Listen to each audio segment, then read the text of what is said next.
जय हिंद everyone. So welcome back to Awakening Classes. जैसा कि हमने जनरल साइंस के मैराथन सेशन स्टार्ट किए थे, अपने लास्ट सेशन में हमने मेटल्स एंड नॉन मेटल्स उसके रिलेटेड जो भी कंपोनेंट थे जहां से भी क्वेश्चन एग्जाम में आ सकता था वो सब हमने कवर करे।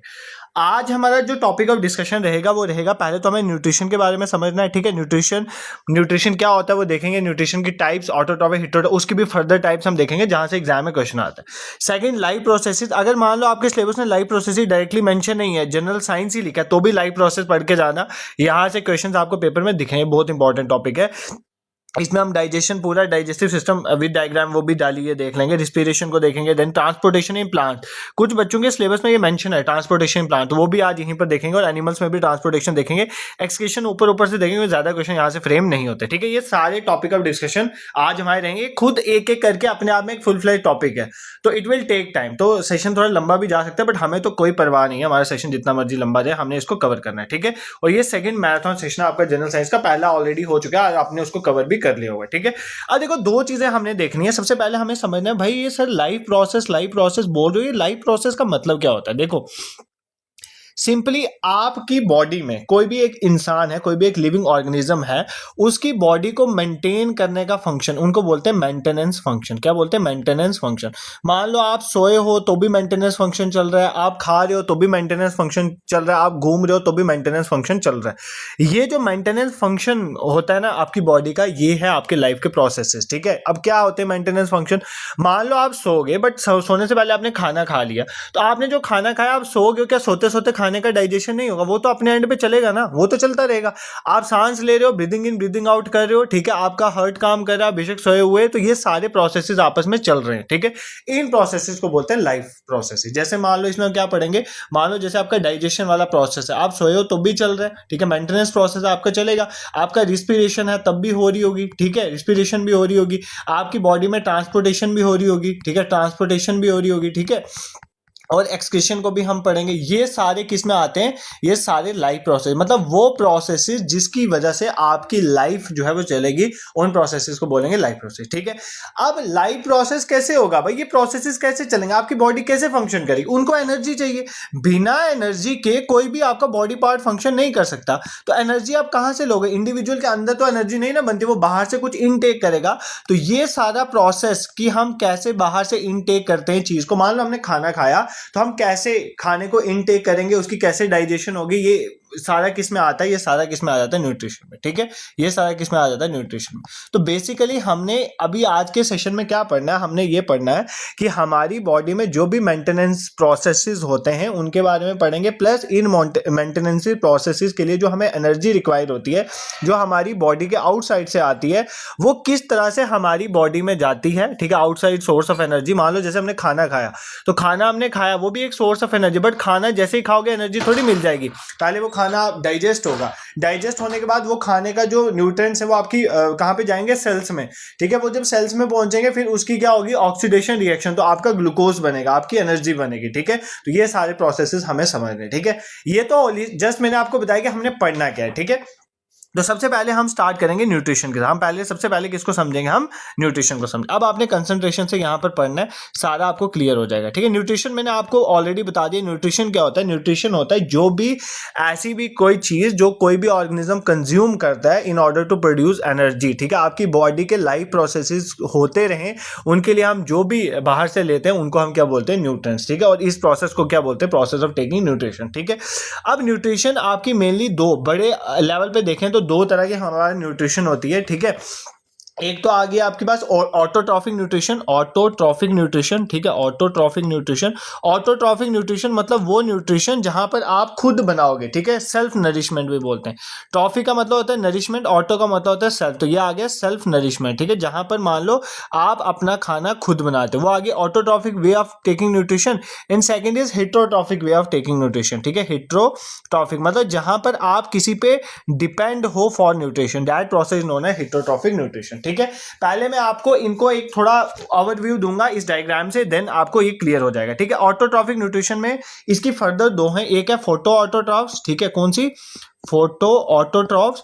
और दूसरी आ गई हमारे पास एक आ गई फोटो ऑटोट्रॉफ, दूसरी आ गई कीमो ऑटोट्रॉफिक, ठीक है, कीमो ऑटोट्रॉफ ऐसे लिख लो, कीमो ऑटोट्रॉफ, ठीक है, कीमो ऑटोट्रॉफ। अब क्या है सर ये फोटो ऑटोट्रॉफ, क्या है कीमो ऑटोट्रॉफ? देखो फोटो मतलब लाइट, ठीक है, अगर आप लाइट की प्रेजेंस में, अगर कोई ऑर्गेनिज्म लाइट की प्रेजेंट में खुद खाना बनाएगा, उसको हम बोलेंगे ऑटोट्रॉफिक न्यूट्रिशन वाला वो ऑर्गेनिज्म है। मान लो प्लांट, आपके प्लांट्स क्या करते हैं, प्लांट्स आपके सनलाइट लेते हैं, सनलाइट में मतलब लाइट को कंज्यूम करते हैं और खाना बनाते हैं अपना। तो ये एक कौन से प्रोसेस के थ्रू करते हैं, फोटोसिंथेसिस, मतलब फोटो ऑटोट्रॉफ जो है वो फोटोसिंथेसिस प्रोसेस से क्या करते हैं, अपना खाना खुद बनाते हैं। तो इसका मतलब ये ऑटोट्रॉफिक न्यूट्रिशन को सेटिस्फाई करते हैं। तो जितने भी आपके ग्रीन प्लांट्स आगे, आपके ग्रीन प्लांट्स सारे इसमें आ जाएंगे, ठीक है, ग्रीन प्लांट्स जो हैं, क्योंकि ग्रीन प्लांट्स क्यों बोल रहा हूँ, क्योंकि ग्रीन जो भी ग्रीन प्लांट्स होते हैं इनके ऊपर एक डॉट्स प्रेजेंट होते हैं जिनको बोलते हैं क्लोरोप्लास्ट, उन्हीं डॉट्स के अंदर क्लोरोफिल होती है, और जिनके अंदर क्लोरोफिल है वो अपना खाना फोटोसिंथेसिस के थ्रू खुद बना सकते हैं,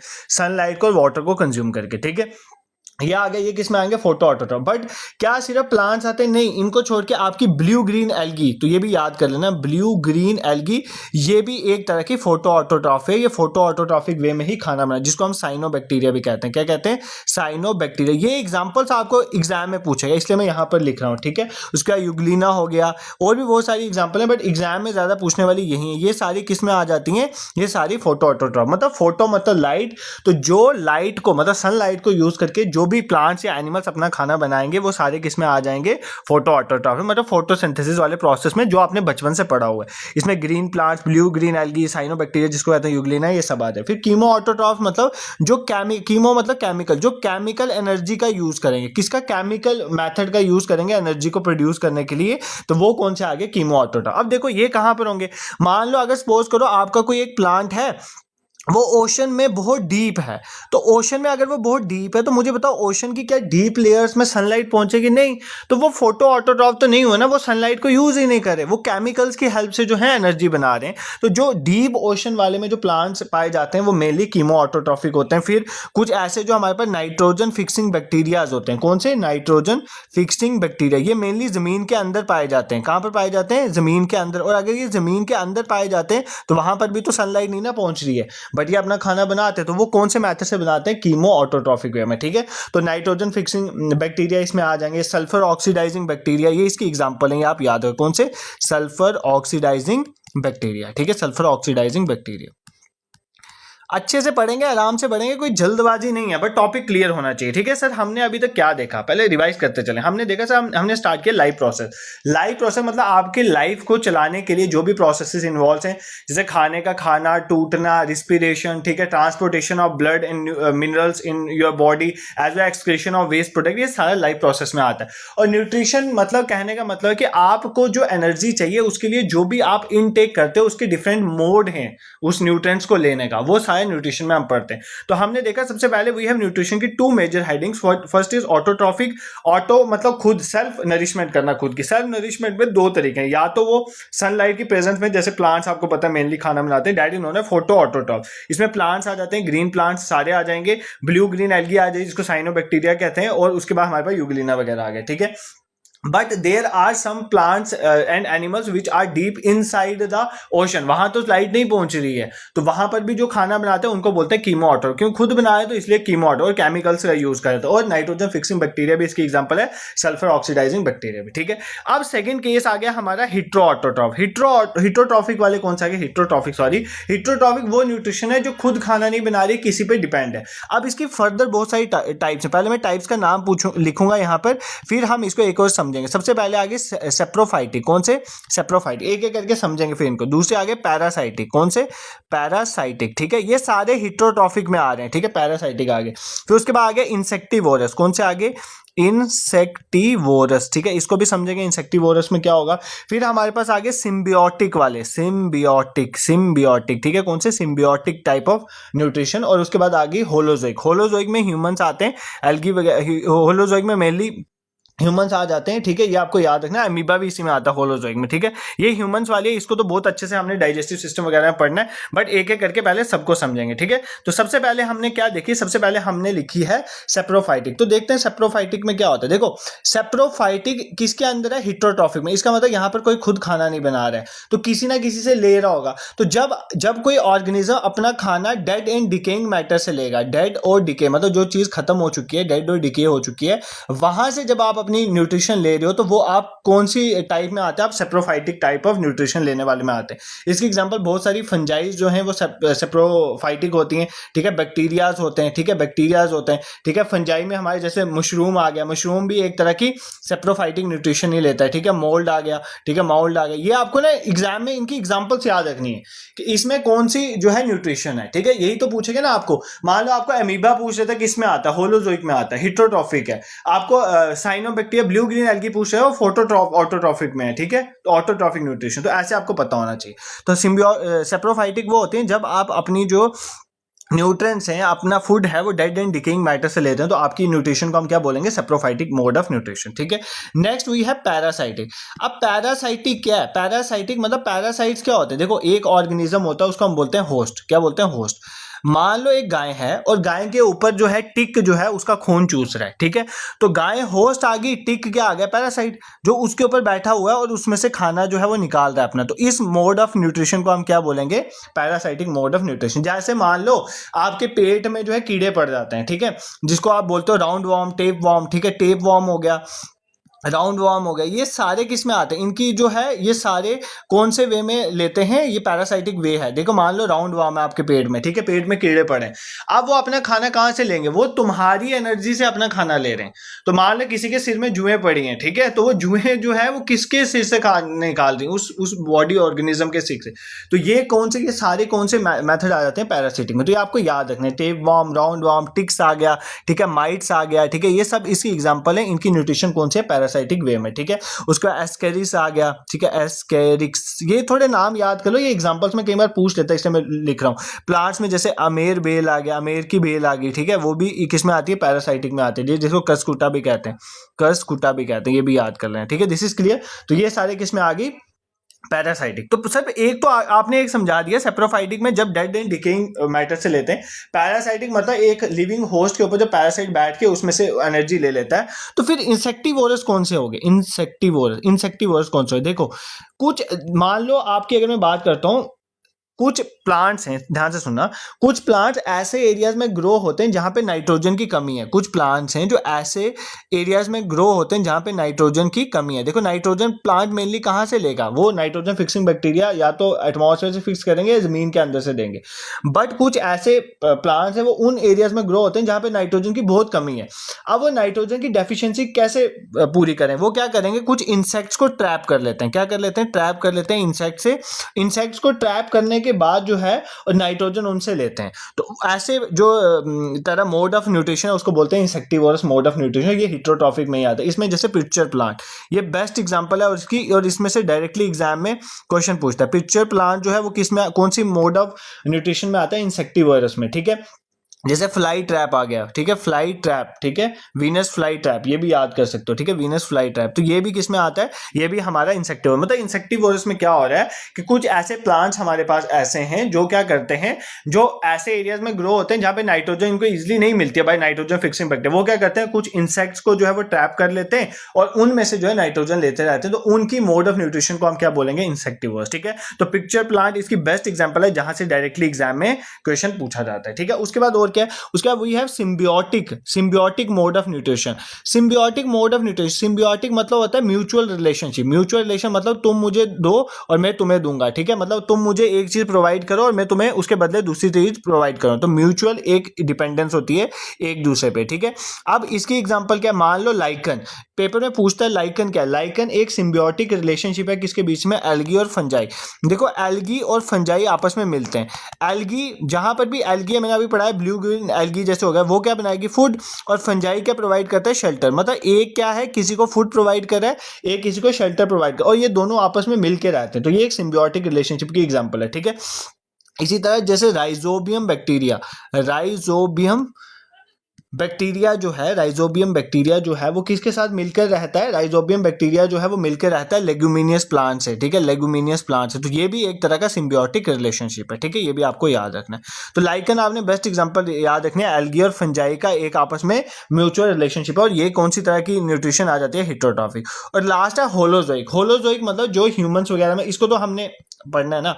होलोजोइक मतलब जो ह्यूमंस में भी होती है, हायर एनिमल्स में होती है, ठीक है, हायर एनिमल्स में होती है, हायर एनिमल्स। और सबसे बेस्ट एग्जांपल जो है इसकी मतलब प्रोटोजोआ में भी होती है, लाइक अमीबा में भी, ये नहीं है कि छोटों में नहीं होती है, तो अमीबा में भी होती है, ठीक है। अभी हम देखेंगे इसमें क्या होता है। तो ये आ गई होलोजोइक, इसको तो हमने इन डेप्थ पढ़ना है ना। तो अमीबा में होती है, किस में होती है? अमीबा में, ठीक है, ये भी आपको याद है। दिस इज क्लियर, कोई दिक्कत यहाँ पर किसी को नहीं होनी चाहिए।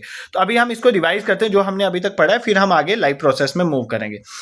सबसे पहले हमने देखा व्हाट इज लाइफ प्रोसेस। तो आपकी बॉडी में जो भी मेंटेनेंस फंक्शन है वो सारे लाइफ प्रोसेस में, digestion, respiration, transportation, excretion, energy intake आप किस तरह से ले रहे हो बाहर से, ऑर्गेनिज्म से फूड किस तरह से लेते हो, उसके बेसिस में आपकी डिफरेंट मोड्स ऑफ न्यूट्रिशन है।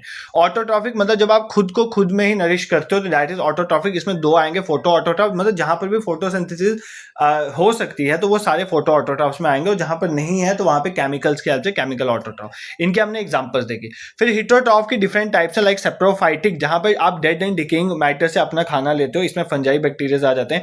पैरासाइटिक मतलब पैरासाइट्स वो होते हैं जो होस्ट के ऊपर बैठ के उसकी बॉडी से जो है अपने न्यूट्रिएंट्स लेते हैं, जैसे tape warm, round warm, mites, ठीक है, ये एमरबेल वगैरह आ गया। इंसेक्टिवोरस होता है जहां पर कुछ प्लांट्स ऐसे एरियाज में हैं जहां पर नाइट्रोजन की डेफिशिएंसी है, तो वो क्या करेंगे? इंसेक्ट्स को ट्रैप करके उनसे नाइट्रोजन लेंगे। देन सिम्बियोटिक रिलेशनशिप में म्यूचुअल इंटरडिपेंडेंस होती है, जैसे एल्गी जो है और फंजाई का जो म्यूचुअल इंटरडिपेंडेंस उसको बोलते हैं लाइकन। एल्गी जो है फूड प्रोवाइड करते हैं, फंजाई जो है शेल्टर प्रोवाइड करता है, ठीक है। फिर होलोजोइक में ह्यूमंस में होते हैं, हायर एनिमल्स में प्रोटोजोआ वगैरह, इन सबको हम कवर करेंगे, ठीक है। दिस इज क्लियर, यहां तक तो किसी को कोई दिक्कत। अब जैसे मान लो थोड़ा न्यूट्रिशन में अभी और टाइम लगाएंगे, फिर चलेंगे लाइफ प्रोसेस में, ठीक है। जैसे मान लो अब क्या होता है, जैसे आप एक प्लांट जो है वो कैसे खाना बनाता है, प्लांट में जो खाना बनने का प्रोसेस होता है that is known as photosynthesis. क्या होता है? फोटोसिंथेसिस, इसको भी समझ लो थोड़ा। फोटोसिंथेसिस में क्या होता है, देखो प्लांट जो है बेसिकली उसके जो लीव्स होते हैं ना, पत्ते जो होते हैं, पत्ते में ग्रीन कलर के डॉट्स होते हैं। ग्रीन कलर के जो डॉट्स होते हैं उनको बोलते हैं क्या? ग्रीन डॉट्स को बोलते हैं क्लोरोप्लास्ट, ठीक है। ये जो वर्ड लिख रहा हूं ना यहाँ पे, इनको लिखो, ऐसे में फालतू कुछ नहीं लिखता। क्लोरोप्लास्ट, इनके अंदर ही बेसिकली ग्रीन कलर का पिगमेंट प्रेजेंट होता है जिसको बोलते हैं क्लोरोफिल। क्या बोलते हैं? Chlorophyll. Chlorophyll is mandatory for photosynthesis. Green colour का जो पिगमेंट है दैट इज नॉट क्लोरोफिल। अगर ये होगा, प्लांट सनलाइट लेगा, क्लोरोफिल की प्रेजेंस में रूट से पानी लेगा, और क्या एक रिएक्शन होती है प्लांट में, क्या जो कार्बन डाइऑक्साइड प्लांट लेता है प्लस रूट से, कार्बन डाइऑक्साइड हवा से लेता है और रूट से जो है वो वाटर लेता है, ठीक है। और दो चीजें हमें चाहिए, एक तो चाहिए क्लोरोफिल, क्लोरोफिल के बिना नहीं हो सकता, और दूसरी चाहिए सनलाइट। ये दो चीजें इसको मिल जाएंगी तो प्लांट क्या बना लेता है? प्लांट बना लेता है C6H12O6, जिसको हम क्या बोलते हैं? ग्लूकोज। यही तो ग्लूकोज एनर्जी है, मतलब कार्बोहाइड्रेट है ना, तो एनर्जी है बेसिकली। प्लस ऑक्सीजन निकलता है जो प्लांट छोड़ देता है, और वाटर भी रिलीज होता है, मान लो ट्रांसपिरेशन वगैरह से ऑक्सीजन जो है वो हमें मिलती है, इसलिए बोलते हैं प्लांट्स उगाने चाहिए। तो ये रिएक्शन होती है फोटोसिंथेसिस में, ठीक है। ये रिएक्शन थोड़ी देख लेना, यहां से भी क्वेश्चन आ जाता है, इसलिए मैं लिख दी। मतलब क्या होता है, प्लांट में क्लोरोफिल और सनलाइट होनी चाहिए, इसलिए प्लांट दिन को खाना बनाता है। तो वो क्या करेगा? कार्बन डाइऑक्साइड लेगा, क्योंकि जैसे हम ह्यूमन बींग्स कार्बन डाइऑक्साइड छोड़ रहे हैं, और पानी लेगा और उसकी हेल्प से क्या करेगा? ग्लूकोज बनाएगा, which is energy, plus oxygen जो है और वाटर जो है वो रिलीज होगा। ये पॉइंट आपको याद रखना, ठीक है। दिस इज क्लियर, कोई दिक्कत तो यहाँ पर होना ही चाहिए। बाकी हमने ऑटोट्रॉफिक और हिटरोट्रॉफिक मोड ऑफ न्यूट्रिशन को अच्छे से कवर कर लिया। अब हमें बेसिकली न्यूट्रिशन पढ़नी है ह्यूमन बींग्स में कैसे लिया जाता है, बट ह्यूमन बींग्स से पहले आपको कुछ चीजें मुझे बतानी है जो इंपॉर्टेंट। जैसे मान लो अगर तो कोई सिंगल ऑर्गेनिज्म है, सिंगल सेल वाला ऑर्गेनिज्म, ध्यान से सुनना इस कंसेप्ट को।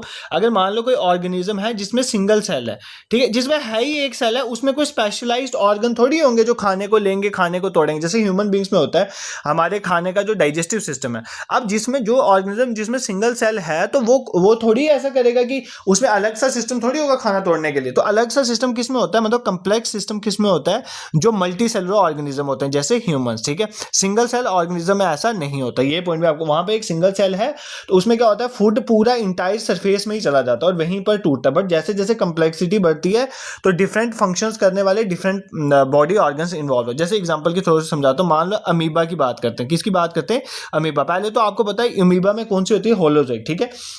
अमीबा में क्या होता है, अमीबा अगर आपने देखा होगा कहीं फोटो वगैरह, तो इसमें फिंगर लाइक प्रोजेक्शंस होती हैं। क्या होती हैं? फिंगर लाइक प्रोजेक्शंस होती हैं, ठीक है। अब मान लो अमीबा के पास जो है वो खाना गया, ठीक है, अमीबा के पास खाना गया, इसमें जो फिंगर लाइक प्रोजेक्शन होती है वो खाने को पकड़ेंगी, ठीक है, और क्या बनाएंगी? एक फूड वैक्यूल बनाती हैं। क्या बनाती हैं? Food vacuole. इस फूड वैक्यूल के अंदर जो है बेसिकली खाना रहेगा। इस फूड वैक्यूल के अंदर ही खाना जो है ये टूटेगा विद कहाँ पे? साइटोप्लाज्म में। और खाना टूटने के बाद में अमीबा को एनर्जी मिलेगी।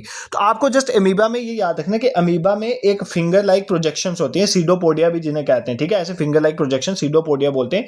इनकी वजह से खाने को ट्रैप करते हैं और खाना जो है फूड पार्टिकल फूड वैक्यूल के अंदर रहता है और वहीं पर टूटता है और अमीबा को एनर्जी मिलती है। ये पॉइंट आपको याद रखना, ठीक है। इसी तरह पैरामीशियम में क्या होता है, ये दो ना आपके एनसीईआरटी में लिखी हुई है, इसलिए मैं आपको एग्जांपल पैरामीशियम में क्या होता है, पैरामीशियम बेसिकली पैरामीशियम भी एक यूनिसेलुलर ऑर्गेनिज्म है। पैरामीशियम जो यूनिसेलुलर ऑर्गेनिज्म में क्या होता है, इसमें क्या होता है, फूड को बेसिकली पैरामीशियम एक स्पेसिफिक स्पॉट पे लेके जाता है, उस स्पॉट में सिलियाई की मूवमेंट की वजह से ये टूटता है, ठीक है, खाना टूटता है। तो पैरामीशियम में जो खाना है वो एक जो पर्टिकुलर स्पॉट है वहां पर जाके टूटता है। तो ये पॉइंट आपको याद रखना है, ठीक है। कुछ नहीं है, जस्ट समझाने के बता रहा हूँ कि अमीबा में फिंगर लाइक प्रोजेक्शंस होती हैं जिनको बोलते हैं सीडोपोडिया। ये खाने को पकड़ती हैं और खाने को लेके जाती है फूड वैक्यूल के अंदर, वहां पर खाना टूटता है, अमीबा को एनर्जी मिलती है। तो पैरामीशियम में क्या होता है, खाना एक पर्टिकुलर एक स्पेसिफिक स्पॉट में जाता है सीलियाइज की मूवमेंट की वजह से, और वहां पर जाके जो है खाने की जो ब्रेकडाउन और वगैरह काम होता है, ठीक है। This is clear. यहां तक तो तुम्हें कोई दिक्कत नहीं होनी चाहिए। हमारा न्यूट्रिशन में जहां जहां से क्वेश्चन बन सकता था वो हमने पढ़ लिया। अब जो हमें मेन पढ़ना है ना, जहां पर आपको खाने का ह्यूमंस के परस्पेक्टिव से पढ़ना है, जहां से डायरेक्टली आपको एग्जाम में क्वेश्चन आएंगे, ठीक है। अब हम बेसिकली ह्यूमन डाइजेस्टिव सिस्टम की बात करेंगे, ठीक है। यहां पर मुझे बहुत कुछ है ह्यूमन डाइजेस्टिव सिस्टम का आपको समझाने के लिए। इसके बाद रिस्पिरेटरी सिस्टम, सारे सिस्टम होंगे, आप ध्यान से पढ़ोगे, ठीक है। मान लो किसी के सिलेबस में जस्ट जनरल साइंस लिखा है तो वो भी इसको अच्छे से पढ़े, यहां से क्वेश्चन आते हैं। देखो सबसे पहले इस डायग्राम को अच्छे से समझो, ठीक है। देखो मान लो ये आपका माउथ है, ठीक है, ये माउथ है आपका, इसमें आपने खाने को इनटेक लिया, ठीक है। सबसे पहले आपका खाना जब आपके माउथ में जाता है आप इसको चबाते हो, जब चबाते हो तब में इसमें सलीवा जो आपकी थूक है वो भी मिक्स होती है। उस आपके थूक में एक एंजाइम होता है कि क्या नाम होता है उस एंजाइम का? Salivary amylase. क्या एंजाइम का नाम है? Salivary amylase. क्या नाम है? Salivary amylase. ये क्या करता है? ये बेसिकली आपके आधा तो काम यही कर लेता है। अब आप बोलोगे एंजाइम क्या होता है? सबसे पहले तो आपको ये कंफ्यूजन हो सकती है ना, सर आप हमें बताओ कि पहले ये एंजाइम किस चीज का नाम है। देखो अगर आपने थोड़ी सी भी केमिस्ट्री पढ़ी है, एंजाइम्स क्या हो, सबसे पहले अगर आपने केमिस्ट्री पढ़ी है, आपने एक चीज का नाम सुना होगा कैटलिस्ट। क्या? कैटलिस्ट। देखो कोई भी ऐसी चीज जो किसी भी केमिस्ट्री में रिएक्शन को फास्ट करे उसको बोलते हैं कैटलिस्ट। और एंजाइम्स क्या होते हैं? इनको बोलते हैं बायो कैटलिस्ट। अगर एग्जाम में क्वेश्चन आया बायो कैटलिस्ट किसको बोला जाता है? एंजाइम। मतलब बायोलॉजी में जो कैटलिस्ट है वो कौन से? एंजाइम। मतलब ये भी खाने के ब्रेकडाउन के प्रोसेस को फास्ट करते हैं, तो इसलिए इनको क्या बोलते हैं? एंजाइम। तो सबसे पहला एंजाइम आपके मुंह में ही खाने में जो है जुड़ जाता है, that is known as salivary amylase. इससे खाना जो है सॉफ्ट भी होता है और ये बेसिकली जो आपका स्टार्च मतलब जो आपकी जो है कॉम्प्लेक्स शुगर है उसको सिंपल शुगर में कन्वर्ट करने का भी काम करता है। तो आपका सैलिवरी अमाइलेज जो है आपके मुंह में ही खाना जो है सिंपल शुगर में कन्वर्ट हो गया। और बोलते हैं ना चावल जल्दी डाइजेस्ट हो जाते हैं, चावल में कार्ब ज्यादा होता है, आधा कार्ब तो मुंह में ही डाइजेस्ट हो जाता है, इसीलिए बोला जाता है ऐसा, ठीक है। This is clear. तो सबसे पहले तो सैलिवरी अमाइलेज समझ गए। फिर ये आपके ऑसोफेगस या फूड पाइप है, इसके थ्रू खाना आपका जाता है। और सबसे पहले आपका खाना कहां पर जाता है? स्टोमक में। जब आपका खाना स्टोमक में जाता है, पहले समझो फिर मैं चीजें सारी लिखा दूंगा। जब आपका खाना स्टोमक में जाता है, स्टोमक में खाना पहुंचने के बाद स्टोमक में आप में सबसे पहले स्टोमक में HCl अवेलेबल होता है। क्या? हाइड्रोक्लोरिक एसिड, ठीक है। ये जो हाइड्रोक्लोरिक एसिड होता है इसका क्या होता है? ये आपके स्टोमक में एसिडिटी, मान लो आपके एसिडिटी हो जाती है, इसका मतलब क्या? आपके स्टोमक में एसिड बढ़ गया। तो HCl जो है आपके स्टोमक में अवेलेबल होता है। इस HCl की वजह से क्या होता है? आपका स्टोमक एसिडिक हो जाएगा और एसिडिक स्टोमक में ही आपके बाकी जो डाइजेस्टिव एंजाइम है वो अच्छे से एक्ट कर पाते हैं। पहली बात इसका ये फायदा आपका हाइड्रोक्लोरिक एसिड का, ठीक है। दूसरा यहां पर आपके स्टोमक में म्यूकस प्रेजेंट है। मान लो अब HCl एक तरह का एसिड है और एसिड से आपकी स्टोमक की जो वॉल्स है वो भी तो खराब हो सकती हैं, तो उसको बचाने के लिए म्यूकस है। उसी तरह आपके स्टोमक में पेप्सिन एंड रेनिन होते हैं। पेप्सिन एंड रेनिन, पेप्सिन जो है वो प्रोटीन को तोड़ने में हेल्प करता है और रेनिन जो है बेसिकली वो क्या काम करता है? वो आपकी जो कैसिनोजन है, जो आपके मिल्क में कैसिनोजन प्रेजेंट है उसको जो है तोड़ने में हेल्प करता है, ठीक है। This is clear. फिर आपका खाना स्टोमक में मतलब थोड़ा बहुत प्रोटीन आपका टूटा, फिर उसके बाद ये खाना जो है आपका कहाँ पर चल जाता है, इसके थ्रू चल जाता है बेसिकली कहाँ पर, स्मॉल इंटेस्टाइन में। आगे जो कार्रवाई होती है वो स्मॉल इंटेस्टाइन में होती है। बाकी आपका जो लीवर है वहां से भी जो है डिफरेंट चीजें इसमें जाती हैं कहाँ पर, स्मॉल इंटेस्टाइन में। जैसे बाइल जूस आता है लीवर से, वो फैट्स पे एक्ट करता है। फिर आपके स्मॉल इंटेस्टाइन में खुद के इसके अपने जो है जैसे माल्टोज वगैरह होता है वो भी टूटने में हेल्प करता है। पैनक्रियाज में ये देखो, ये आपका पैनक्रियाज है, यहाँ से भी कुछ चीजें स्मॉल है। मतलब मेनली जो ब्रेक डाउन होता है खाने का वो सारा कहाँ पर होता है, स्मॉल इंटेस्टाइन। ये जो आपको बीच में दिख रही है ना, ये सारी स्मॉल इंटेस्टाइन है। ये मैं आपको थोड़ा करके बता देता हूँ, कलर चेंज करके ना, ताकि आपको ये ना लगे कि सर बता नहीं रहे अच्छे से। ये देखो, ये जो आपका बीच वाला ये पोर्शन जो मैंने हाईलाइट किया ना, ये आपको जो घूम रहा पोर्शन दिख रहा है, दिस इज स्मॉल इंटेस्टाइन। ये सबसे लंबा पार्ट होता है, ठीक है। और ये जो बाहर है वो लार्ज इंटेस्टाइन। स्मॉल इंटेस्टाइन में मेनली एनर्जी स्मॉल इंटेस्टाइन में ही मेनली खाना टूट जाता है, बट थोड़ा जो अनएब्जॉर्ब सा होता है वो लार्ज इंटेस्टाइन में जाता है, ठीक है। एक बार वापस इसको समझ लेते हैं, फिर हम एक एक पार्ट का फंक्शन जो क्वेश्चन आते हैं वो देखें। देखो सबसे पहले खाना कहाँ से गया वो देखो, ये आपका माउथ के अंदर खाना गया, थोड़ा सैलिवरी अमाइलेज ने एक्ट किया, फिर ये फूड पाइप से होकर खाना नीचे जाता है सबसे पहले स्टोमक में। स्टोमक में जो है बेसिकली आपका क्या होता है, एसिडिक सोल्यूशन है दिस दैट। उसके बाद क्या है, यहाँ पर आपका म्यूकस भी है जो वॉल्स को प्रोटेक्ट करता है, पेप्सिन है जो प्रोटीन्स को तोड़ने में हेल्प करता है। उसके बाद खाना जो है वापस कहाँ पे जाता है, नीचे चल जाता है, कहाँ पे, स्मॉल इंटेस्टाइन पे। और बेसिकली यहाँ पर इसमें जो है लीवर से, बेसिकली लीवर से भी है। उसके बाद पैनक्रियाज से जो जूसेस हैं वो आते हैं जो इसको तोड़ने में हेल्प करते हैं। फिर स्मॉल इंटेस्टाइन के खुद के भी कुछ जूसेस हैं जिनके बारे में हम पढ़ेंगे, जैसे माल्टेस है, लैक्टोज है, इरेप्सिन है, ये हेल्प करते हैं तोड़ने में। उसके बाद यहाँ से हमारे पास विलाई है, फिंगर लाइक प्रोजेक्शन, जिसकी वजह से बेसिकली खाना आपका जो है, जो टूटा हुआ खाना है वो ब्लड के थ्रू आपके सेल्स में पहुंचेगा। एनर्जी सेल में जाके बनती है। यहाँ पर खाना टूट के जो सिंपलेस्ट फॉर्म में होके आपके यहाँ विलाइज के थ्रू वो कहाँ पर चल जाता है, सेल में। और सेल में खाना टूटा वो हम रिस्पिरेशन में पढ़ेंगे। और बाकी जो अनएब्जॉर्ब फूड है वो चल जाता है लार्ज इंटेस्टाइन में। लार्ज इंटेस्टाइन में हम उससे थोड़ा, मान लो अगर वाटर चाहिए तो वाटर एब्जॉर्ब कर लेंगे। बाकी आपका एनएस के थ्रू खाना जो है, वेस्ट जो है वो आपका बॉडी के थ्रू बाहर निकल जाता है। दिस इज क्लियर, ये आपका डाइजेस्टिव सिस्टम। बट क्या यहाँ से क्वेश्चन आएंगे? नहीं, आपको ये मैंने समझाने के लिए बताया। आप डाइजेस्टिव सिस्टम में जो जो क्वेश्चन बन सकते हैं वो हमें देखना है, ठीक है। अब सबसे इंपॉर्टेंट है, अब ध्यान से देखो, यहाँ पर डाइजेस्टिव सिस्टम में जहां जहां से क्वेश्चन बनेगा वो हम यहाँ पे लिखेंगे। डाइजेस्टिव सिस्टम में यहाँ पे हेडिंग लिख लेता हूँ, ठीक है। तो सबसे पहले आपका क्वेश्चन जो बन सकता है वो आपका है कि जब आपका खाना मुंह में गया तो सबसे पहले खाने में किस बायोलॉजिकल कैटलिस्ट ने, एंजाइम ने एक्ट किया? तो सैलिवरी अमाइलेज। पहले किसने एक्ट किया? सैलिवरी अमाइलेज, ठीक है। सैलिवरी अमाइलेज ये कहाँ से निकलता है? ये सैलिवरी अमाइलेज एक बायो कैटलिस्ट है, पहले तो ये याद करो। ये कहाँ से निकलता है? आपके सैलिवरी ग्लैंड से निकलता है, ठीक है। इसका काम क्या होता है? सॉफ्ट करना खाने को, ठीक है। सॉफ्ट करने में भी हेल्प करता है खाने को। और सबसे इंपॉर्टेंट काम जो है सैलिवरी अमाइलेज का वो क्या है? बेसिकली ये जो है स्टार्च को, जो आपका कम्प्लेक्स शुगर है स्टार्च, उसको किस में कन्वर्ट करता है? उसको सिंपल शुगर में कन्वर्ट करता है। किस में कन्वर्ट करता है? सिंपल शुगर में, ठीक है। अब बेसिकली सोचने वाली बात क्या है, स्टार्च क्या होता है? देखो मान लो एक ध्यान से ये भी सुनना, कई बार पूछ लेता है, जब एक प्लांट अपना खाना बनाता है ना, प्लांट जो एक तो बनाएगा ग्लूकोज इंस्टेंट एनर्जी है, वो उसको उसी टाइम यूज कर लेगा, ठीक है। वो इंस्टेंट सोर्स ऑफ एनर्जी है। अब प्लांट में भी तो खाना स्टोर्ड होता है। जो प्लांट में जिस फॉर्म में प्लांट में खाना स्टोर होता है, जिस फॉर्म में, उसको बोलते हैं स्टार्च। क्या बोलते हैं? स्टार्च। क्या बोलते हैं? स्टार्च। ये याद रखना है, ठीक है। वही तो हम कंज्यूम करेंगे। स्टार्च को ही सिंपल स्टार्च में कन्वर्ट करता है, सिंपल शुगर में कन्वर्ट करता है। किस में कन्वर्ट करता है? सिंपल शुगर में। अगर आपको पूछ ले इसी तरह एनिमल्स में जो खाना है वो किस फॉर्म में स्टोर होता है, तो वो होता है ग्लाइकोजन की फॉर्म में। कैसे पूछ सकता है किस में स्टोर होता है, किस फॉर्म में? ग्लाइकोजन। ये कई बार एग्जाम में क्वेश्चन पूछ लेते हैं, इसलिए मैंने एडिशनल इन्फॉर्मेशन तुम्हें दे दी। प्लांट में स्टार्च की फॉर्म में और एनिमल्स में ग्लाइकोजन। अब हम चलते हैं अपने जो टॉपिक में। सबसे पहले आपके माउथ में सैलिवरी अमाइलेज एक्ट किया, इसने खाने को सॉफ्ट किया। और दूसरा जो है स्टार्च, इसको सिंपल शुगर में कन्वर्ट करने का काम आपके सैलिवरी अमाइलेज ने कर दिया। उसके बाद अब आपका क्या होता है? इसके बाद आपका खाना आपकी ऑसोफेगस के थ्रू जो है नीचे जाना शुरू हो जाता है, ठीक है। ऑसोफेगस के थ्रू जो है नीचे जाना शुरू हो जाता है।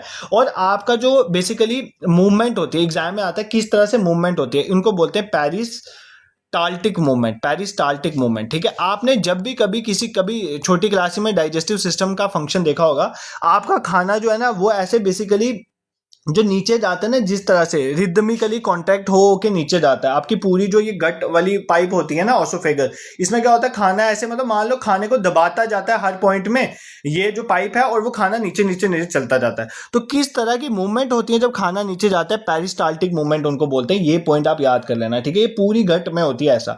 अब इसके थ्रू जो है ये सारा खाना कहाँ पर चल जाता है? ये खाना चल जाता है स्टोमक में।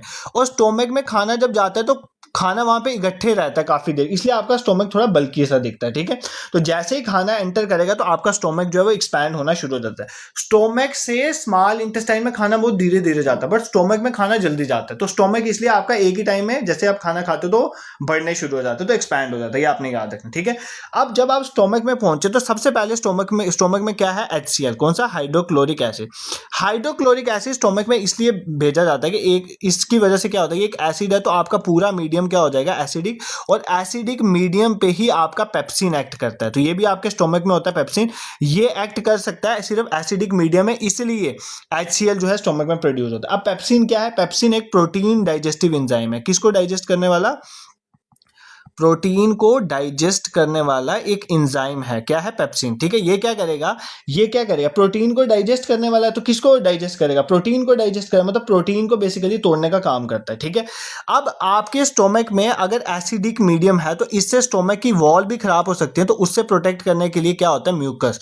तो आपको पूछ सकता है कि स्टोमक में जो म्यूकस है उसका क्या काम है, आपने बस ये बताना है कि जो स्टोमक की वॉल है उनको HCl से बचाने के लिए। ठीक है, फिर आपके स्टोमक में एक और चीज होती है, रेनिन। क्या है, रेनिन। रेनिन क्या होता है, जैसे मान लो आपने दूध का प्रोडक्ट खाया, तो दूध में जो प्रोटीन होते हैं उनको बोलते हैं कैसिनोजन। कौन सी प्रोटीन होती है, कैसिनोजन, उनको तोड़ने में हेल्प करता है क्या, रेनिन। तो ये फैक्ट भी आपको पता होना चाहिए। ठीक है, हमने क्या देखा, जैसे ही खाना आपका स्टोमक में गया तो स्टोमक के उसके ऊपर जो भी एंजाइम्स है वो एक्ट करना शुरू हो जाते हैं। सबसे पहले जो स्टोमक के एंजाइम जो एक्ट करता है वो है सबसे पहले HCl। वो जो आपका स्टोमक है उसके पूरे मीडियम को एसिडिक कर देता है, क्योंकि एसिडिक मीडियम पे ही पेप्सिन काम करेगा। पेप्सिन क्या है, प्रोटीन डाइजेस्टिव एंजाइम है, तो प्रोटीन को तोड़ेगा। ठीक है, दूसरा एक रेनिन भी होता है जो कैसिनोजन को तोड़ने में हेल्प करता है, और तीसरा जो है म्यूकस इसमें प्रेजेंट होता है स्टोमक में, जो लाइनिंग ऑफ द स्टोमक को प्रोटेक्ट करता है। This is clear. फिर अब क्या होता है, इसमें खाना जो है अब धीरे धीरे आपका स्टोमक से नीचे, प्रोटीन ने उसको थोड़ा थोड़ा कार्ब्स टूटा, अब खाना नीचे जाना। अब जब भी स्टोमक से खाना एग्जिट होता है, मतलब स्टोमक से खाना निकलेगा और इसके बाद कहां पर जाएगा, स्मॉल इंटेस्टाइन में। पहली बात तो आपने ये याद रखना है, जब भी खाना स्टोमक से स्मॉल इंटेस्टाइन में जाता है वो स्लोली स्लोली जाता है। ठीक है, और एग्जाम में पूछता है कौन से मसल्स इस प्रोसेस को देखते हैं, तो एक मसल होता है जिसको बोलते हैं स्पिंक्टर मसल। कौन से, स्पिंक्टर मसल। स्पिंक्टर मसल्स का ये काम होता है कि जो खाना है वो स्टोमक से धीरे धीरे जो है स्मॉल इंटेस्टाइन में जाए, और स्मॉल इंटेस्टाइन जो भी आपका बॉडी के एलिमेंट्री कैनाल है, मतलब ये पूरा जो प्रोसेस है इसका सबसे बड़ा पोर्शन है, लार्जेस्ट, मतलब सबसे लंबा पोर्शन है। ठीक है, सबसे लार्जेस्ट क्या है आपका, स्मॉल इंटेस्टाइन में, पूरी एलिमेंट्री कैनाल में लॉन्गेस्ट बोलेंगे हम, तो कौन सा है, लंबा है तो लॉन्गेस्ट बोलेंगे, याद रखना ये। ठीक है, अब ये जो आपकी स्मॉल इंटेस्टाइन है, कई बार एग्जाम में पूछ लेता है क्या सभी ऑर्गेनिजम्स में एक जैसे स्मॉल इंटेस्टाइन होता है, ऐसा बिल्कुल नहीं होता। मान लो आपका हर्बीवोर है,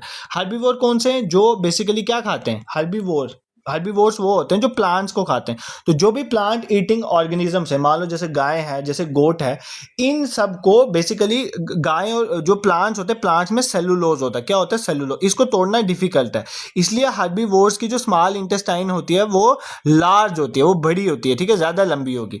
but on the other hand अगर हम कार्निवोर्स की बात करें, तो कार्निवोर्स जो मीट वगैरह खाते हैं, तो उनकी जो है स्मॉल इंटेस्टाइन थोड़ी छोटी होगी। क्यों, क्योंकि बेसिकली मीट को जो है वो डाइजेस्ट करना उनके लिए इजी है, बट ये सेलुलोज को तोड़ना डिफिकल्ट है। तो ये याद कर लेना कि स्मॉल इंटेस्टाइन का साइज जो वेरी करती है। हर्बीवोर्स जो होते हैं उनकी लंबी स्मॉल इंटेस्टाइन होती है एज कंपेयर टू कार्निवोर, ये आपको याद रखना है। ठीक है, और जो आपका खाने की जो कंप्लीट डाइजेशन है ना, खाने की कंप्लीट डाइजेशन जो है, मान लो आपका जो कार्बोहाइड्रेट है या फैट है, ये सारा कंप्लीटली कहाँ पर टूटता है, स्मॉल इंटेस्टाइन में टूटता है। तो स्मॉल इंटेस्टाइन को आपने अच्छे से कवर करना है। ठीक है, अब देखो स्मॉल इंटेस्टाइन में खुद के इसके जूसेस तो होते हैं, बट स्मॉल इंटेस्टाइन में दो और जगह से भी जूसेस आते हैं। जैसे मान लो एक लीवर से आता है बाइल जूस, क्या आता है, लीवर से बाइल जूस। ठीक है, सबसे पहले मैं ये समझाऊंगा बाइल जूस क्या करता है। लीवर से आता है बाइल जूस, फिर हम देखेंगे पैनक्रियाज से भी, पैनक्रियाज हमने देखा था, पैनक्रियाज से भी पैनक्रियाटिक जूसेस आते हैं। क्या आते हैं, पैनक्रियाटिक जूसेस, इनको भी समझेंगे, इनके क्या फायदे हैं। ठीक है, सबसे पहले मैंने आपको देखा जैसे ही खाना जो है स्फिंक्टर मसल ने धीरे धीरे खाना कहां डाल दिया, हमारी स्मॉल इंटेस्टाइन। अब खाना स्मॉल इंटेस्टाइन में पहुंच चुका है। अब खाना एसिडिक है, क्यों, क्योंकि ऊपर HCl खाने में आया था। बट लीवर से जो बाइल जूस आता है, इसकी वजह से ये खाना जो एसिडिक है इसको एसिडिक से किस में कन्वर्ट करता है, ये इसको थोड़ा बेसिक में कन्वर्ट करता है। क्यों, क्योंकि एसिडिक खाने में पैनक्रियाटिक जूसेस जो है वो एक्ट नहीं कर सकते, तो इसको एसिडिटी को इसकी खत्म करने के लिए जो लीवर से जो बाइल जूस आएगा वो क्या करेगा, इसको थोड़ा एल्कलीन या थोड़ा बेसिक बनाएगा। खाली एक काम ये बाइल जूस नहीं करता, इसके इसके साथ जो है बाइल जूस फैट्स को भी तोड़ता है। किसको तोड़ता है? फैट्स को। तो ये भी याद कर लेना, बाइल जूस जो है वो फैट्स को तोड़ता है, फैट्स को फैटी एसिड्स में हेल्प कर तोड़ने में भी हेल्प करता है। ठीक है, अब आपका जो मीडियम है वो थोड़ा जो है अल्कलीन हो गया, एसिडिक से ये कौन सा हो गया? अल्कलीन मतलब बेसिक, कल मैंने आपको बताया था बेसिक हो गया। अब इसके ऊपर आपके पैनक्रियाटिक जूसेस जो है वो एक्ट करने शुरू हो जाते हैं। सर कौन कौन से पैनक्रियाटिक जूसेस हैं जो इन पे एक्ट करते हैं? सबसे पहले पैनक्रियाटिक जूसेस में एक ट्रिप्सिन एक्ट करता है। क्या एक्ट करता है? ट्रिप्सिन। एक यहाँ पे अमाइलेज भी होता है, वो भी एक्ट करता है। ठीक है, एक हमारे पास लाइपेज होता है, ये भी एक्ट करता है। एक एक करके सारे समझेंगे। ठीक है, ट्रिप्सिन क्या करता है? जितना भी प्रोटीन है, जितना भी आपका प्रोटीन है, ट्रिप्सिन भी प्रोटीन को तोड़ता है। प्रोटीन को किस में कन्वर्ट कर देता है? पॉलीपेप्टाइड्स में। किस में कन्वर्ट कर देता है? पॉलीपेप्टाइड्स, पेप्टाइड्स में और अमाइनो एसिड्स में। किस में कन्वर्ट कर देता है? अमाइनो एसिड्स में। ठीक है, अमाइनो एसिड्स में। दूसरी बात, इसी में जो पैनक्रियाटिक जूसेस में जो अमाइलेज आता है, अगर मान लो कहीं पर भी स्टार्च अवेलेबल है तो स्टार्च को सॉल्युबल शुगर में कन्वर्ट कर देता है। ठीक है, सॉल्युबल शुगर में कन्वर्ट कर देगा, ये इसका काम है। उसी तरह मान लो लाइपेज है, तो लाइपेज जो है इसका क्या काम है? जो भी आपका देखो, बाइल जूस ने फैट्स को इमल्सिफाइड फैट में कन्वर्ट कर दिया, तो जो भी अब आपका इमल्सिफाइड मतलब जो घुला हुआ आपका फैट है, इमल्सिफाइड फैट है, इसको किस में कन्वर्ट कर देगा? इसको ग्लिसरॉल और फैटी एसिड्स में कन्वर्ट कर देगा। किस में कन्वर्ट कर देगा? ग्लिसरॉल एंड फैटी एसिड्स में कन्वर्ट कर देगा। ठीक है, फैटी एसिड्स में कन्वर्ट कर देगा। भाई ये क्वेश्चन डायरेक्टली एग्जाम में आते हैं, मैं आपको अगर नहीं आते तो मैं क्यों पढ़ाता? इसलिए इनको अच्छे से पढ़ो। मान लो किसका क्या काम है? ट्रिप्सिन भी प्रोटीन को तोड़ रहा है, पेप्सिन भी प्रोटीन को तोड़ रहा है, रेनिन जो है वो भी एक तरह की जो मिल्क में प्रोटीन होती है उसको तोड़ने का काम कर रहा है। जो अमाइलेज है वो स्टार्च को सॉल्युबल शुगर में तोड़ रहा है। लाइपोज जो है वो फैट्स को तोड़ रहा है, फैट्स को ग्लिसरॉल और फैटी एसिड में तोड़ रहा है। तो ऐसे क्वेश्चन आपको एग्जाम में पूछेगा, इसलिए मैं आपको पहले बता रहा हूँ। ठीक है, मतलब इन एंजाइम्स की हेल्प से क्या हुआ? आपका प्रोटीन अमीनो एसिड में टूट गया, कॉम्प्लेक्स कार्बोहाइड्रेट सिंपल ग्लूकोज में टूट गई, और जो आपका फैट्स है वो फैटी एसिड और ग्लिसरॉल में टूट गया। ठीक है, अब स्मॉल इंटेस्टाइन में ना इसके खुद के भी कुछ, बेसिकली स्मॉल इंटेस्टाइन खुद भी कुछ जूस प्रोड्यूस करता है। वो क्या क्या प्रोड्यूस करता है? मान लो वो माल्टोस प्रोड्यूस करता है, माल्टेस। ठीक है, माल्टेस स्मॉल इंटेस्टाइन में प्रोड्यूस होता है। ये माल्टोस, अगर मान लो कहीं पर भी माल्टोस है उसको ग्लूकोज में कन्वर्ट करेगा। ये लैक्टोज भी प्रोड्यूस करता है, तो ये भी याद कर लो। ठीक है, उसका ये एरेप्सिन भी प्रोड्यूस करता है। एरेप्सिन से क्या होता है? एरेप्सिन से मतलब आपकी कोई भी अगर थोड़ी बहुत प्रोटीन बच गई तो उसको भी अमीनो एसिड्स में कन्वर्ट कर देगा। तो ये सारा खाने की डाइजेशन जो है कहाँ हुई? स्मॉल इंटेस्टाइन में। देखो अब आपके ये सारों के एक्ट करने के बाद स्मॉल इंटेस्टाइन में मान लो आपका जो प्रोटीन है वो टूट गया अमाइनो एसिड्स में, क्योंकि हमारी बॉडी अमाइनो एसिड्स को ही बेसिकली ले सकती है, तो प्रोटीन को डायरेक्टली नहीं ले सकती है, तो लेने की फॉर्म में अमाइनो एसिड्स में टूट गया। मान लो आपका जो कार्बोहाइड्रेट था कम्प्लेक्स फॉर्म में वो ग्लूकोज में टूट गया, तो ग्लूकोज ही आपकी बॉडी ले सकती है। ठीक है, तो ग्लूकोज में टूट गया। और फैट जो आप कंज्यूम नहीं कर सकते तो वो आप फैटी एसिड्स और ग्लिसरॉल में टूट गया, जो आप जो है कंज्यूम कर सकते हो। ठीक है, अब ये सारा टूटने का काम आपका कहां पर हो गया? ये आपका टूटने का काम स्मॉल इंटेस्टाइन में सारा हो गया। अब आपके यहां पर स्मॉल इंटेस्टाइन में एक चीज होती है जिनको बोलते हैं विलाई। क्या बोलते हैं? विलाई। ये इंपॉर्टेंट है। विलाई क्या होती है? फिंगर लाइक प्रोजेक्शंस होती हैं। ठीक है, फिंगर लाइक प्रोजेक्शंस होती हैं। इनसे क्या होता है? ये बेसिकली फिंगर लाइक प्रोजेक्शन, ये इनके साथ जो है बेसिकली आपकी ब्लड वेसल्स जो है वो जुड़ी होती हैं। ठीक है, ब्लड वेसल्स, तो जो भी आपकी ये कार्बोहाइड्रेट ग्लूकोज हो गया अमीनो एसिड में कन्वर्ट हो गया ना, तो यहाँ पर आपकी ब्लड कैपिलरीज जो है वो कनेक्टेड होती हैं। मान लो समझ लो ब्लड नर्व्स जो है वो कनेक्टेड होती हैं। तो ये जो भी खाना होगा इसको, अब जो इस फॉर्म्स में जैसे ग्लूकोज के फॉर्म में, फैटी एसिड, इनको कहाँ पर ब्लड वेसल्स के थ्रू हमारे कहाँ तक भेज देगा? सेल्स में भेज देगा। फिर सेल्स में जाके आगे यही ग्लूकोज टूटता है और एनर्जी बनेगी जो हम रिस्पिरेशन में पढ़ेंगे। ठीक है, अब मान लो ये सब तो हो गया। अब इसके बाद इसने भेज दिया। अब कुछ अनएब्जॉर्ब्ड फूड है जो अभी अभी खाना तो आपकी बॉडी में है ना, तो अनएब्जॉर्ब जो यहाँ पर एब्जॉर्ब नहीं हुआ विलाई ने, जो अनएब्जॉर्ब फूड है वो यहाँ से चला जाता है कहाँ पर? लार्ज इंटेस्टाइन में। अब लार्ज इंटेस्टाइन में क्या होता है? लार्ज इंटेस्टाइन में मान लो कोई अगर आपके मिनरल्स हैं जो गलती से बच गए, या मान लो वाटर है वो बॉडी को रिक्वायर्ड है, तो वो लार्ज इंटेस्टाइन में जाके एब्जॉर्ब हो जाता है। तो बाकी बचा हुआ मटेरियल आपके रेक्टम और एनस के थ्रू आपकी बॉडी से मॉर्निंग के टाइम आउट हो जाता है। ठीक है, दिस इज क्लियर। कोई दिक्कत तुम्हें यहां नहीं हो जाए। अभी हम रिवाइज करेंगे बट कंसेप्ट तुम्हें समझ आना चाहिए। देखो भाई, ये डाइजेस्टिव सिस्टम खुद पढ़ाने में 2 दिन लग जाते हैं। मैंने आपको न्यूट्रिशन भी पढ़ाना है, डाइजेस्टिव सिस्टम। अब हमने देखो यार सिंपल है, ये सब चीजें आपस में जुड़ी हैं। तुम ना बस कंफ्यूज रहते हो, मैं तुम्हारी कंफ्यूजन दूर करता हूं। तुम्हारे बॉडी में जब तक तुम्हें एनर्जी नहीं मिलेगी तो तुम कुछ नहीं कर सकते। That is life process.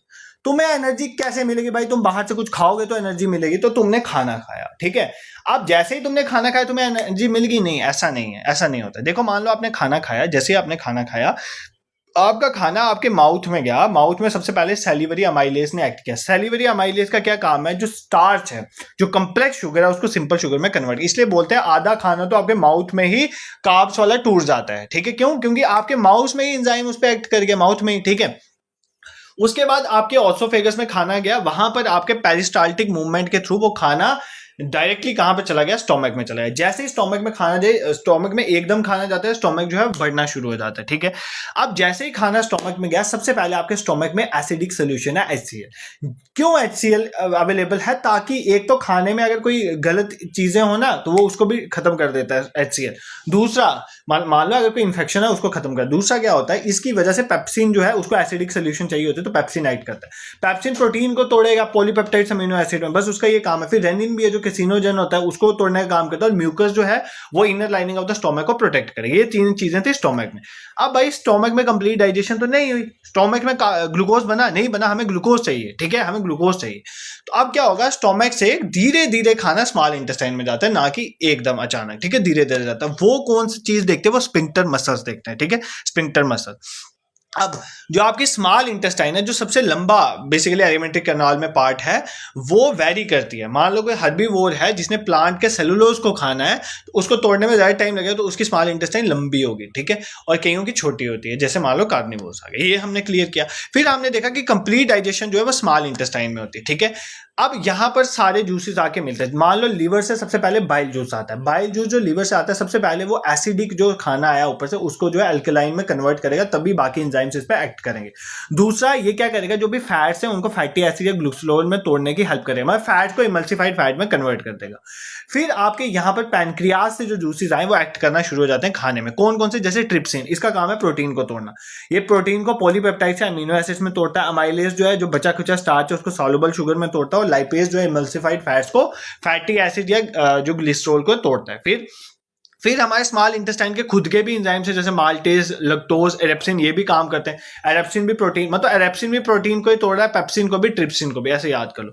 Amino, अब खाना आपका अमीनो एसिड्स में टूट गया प्रोटीन, आपका ग्लूकोज में टूट गया आपका जो शुगर है, और फैटी एसिड या ग्लिसरॉल में फैट टूट गया। तो भाई अब एब्जॉर्ब हो सकते हैं ना, तो क्या करेंगे, विलाइज जो है आपकी वहां पर, वो क्या करेंगे, इस खाने को यहां से उठाकर इनके साथ ब्लड वेसल जुड़ी होती है तो ब्लड में भेज देंगी। ब्लड के थ्रू खाना कहां पे चल जाएगा, सेल्स के अंदर, क्योंकि खाना तो लास्ट सेल में ही टूटेगा ना। खाने से आपका ये बन गया ग्लूकोज, आपको चाहिए एनर्जी, एनर्जी ग्लूकोज के टूटने से बनेगी। ग्लूकोज चला गया कहां पर, ग्लूकोज चला गया आपके सेल में। अब आप जब सांस लोगे तो ऑक्सीजन जाएगी ना सेल में, तो यही ग्लूकोज और ऑक्सीजन जब आपस में मिलते हैं तो एनर्जी बनती है। वो हम अभी पढ़ेंगे जब हम रिस्पिरेशन पढ़ेंगे, ठीक है। और जो आपका अनएब्जॉर्ब फूड था वो चला गया लार्ज इंटेस्टाइन में। अगर उसमें से वाटर या कोई और मिनरल्स लेने तो ये ले लेंगे, अदरवाइज बाकी जो है वो रेक्टम और एनएस के थ्रू आपकी बॉडी से बाहर निकल जाएगा। This is clear. तुम्हें डाइजेस्टिव सिस्टम में कोई दिक्कत नहीं होनी चाहिए। मैंने तो अपनी तरफ से पूरी कोशिश कर दी, बाकी आगे तुम्हें कितना समझ आया ये तुम मुझे वीडियो के एंड में बताओगे, ठीक है। अगर अभी तक ये सुन रहे हो ना, अगर कुछ समझ आ रहा है, it hardly takes a second to subscribe this YouTube channel. अगर तुम पे इतनी मेहनत की जा रही है तो तुम 2 मिनट अब मुझे नहीं दे सकते एक सब्सक्राइब करने में, ठीक है। अगर पढ़ना अच्छा लगता है तो कर दिया करो, मुझे भी थोड़ी मोटिवेशन मिलती है। नहीं लगता है तो डोंट वरी। और कमेंट सेक्शन में थोड़ा अपनी ना इंगेजमेंट दिखाया करो, कुछ समझ भी आता है या कुछ चेंज करके पढ़ाना है, ये वो लेटर फटर मैं करूंगा। तुम बोलोगे ही नहीं तो मैं कैसे करूंगा, पहली बात ये। दूसरी, थर्ड, टेलीग्राम और व्हाट्सएप के लिंक्स मैंने डिस्क्रिप्शन में डाले होते हैं, उनको ज्वाइन कर लो। कोई भी इंपॉर्टेंट इन्फॉर्मेशन दिस दैट वहीं पर शेयर होते हैं। और फोर्थ इंपॉर्टेंट थिंग, ये कोई पहला सेशन नहीं है, आपको डिफरेंट सब्जेक्ट्स के मैराथन सेशन अवेलेबल है। कंप्लीट मैराथन सेशन की प्लेलिस्ट में जाके हर एक टॉपिक के देख सकते हो। और मान लो जो भी बच्चा जेकेएसएसबी या एसएससी की प्रिपेयर कर रहा है, अगर आप कोई भी टॉपिक का नाम लिखोगे आगे अवेकनिंग क्लासेस, आपको डैम श्योर इस चैनल पर वीडियो मिलेगी, बिल्कुल एग्जाम ओरिएंटेड, तो आप उसको देख सकते हो, ठीक है। कवर है, कोई दिक्कत यहाँ पर नहीं। अब मेरे को पानी पीने दो, इसके बाद स्टार्ट करते हैं आगे। अभी जाने भागने वाला काम नहीं है, भागने वाला काम नहीं है। अभी हमें रिस्पिरेशन पढ़नी है, then transportation. Transportation directly exam में क्वेश्चन आता है। ट्रांसपोर्टेशन प्लांट्स वो भी पढ़ेंगे, एनिमल्स में पढ़ेंगे, देन एक्सक्रीशन करने के बाद हम इस टॉपिक को कंक्लूड करेंगे। अब स्टार्ट करते हैं हम रिस्पिरेशन को। किस प्रोसेस को स्टार्ट करेंगे, रिस्पिरेशन का। देखो आपका खाना कहां पहुंच गया, ध्यान से सुनो, आपका खाना कहां पहुंच गया, खाना टूट के कार्बो जो ग्लूकोज है बन के वो आपके सेल में पहुंच गया। पर खाने के सेल के पहुंचने से तुम्हें एनर्जी थोड़ी मिली। इस कार्बोहाइड्रेट जो आपका ग्लूकोज की फॉर्म में सेल के अंदर पहुंचा है, जब तक ये टूटेगा नहीं तुम्हें एनर्जी नहीं मिलेगी। इसको तोड़ना है। इसको तोड़ने के लिए आपको क्या चाहिए? ऑक्सीजन। क्या चाहिए? ऑक्सीजन। खाना जो ऑक्सीजन की प्रेजेंस में टूटेगा। ऑक्सीजन जो है आप कैसे लोगे? ब्रीदिंग इन ब्रीदिंग आउट से। ब्रीदिंग इन करोगे ऑक्सीजन आएगी, और ब्रीदिंग आउट करोगे तो कार्बन डाइऑक्साइड निकलेगी बॉडी से।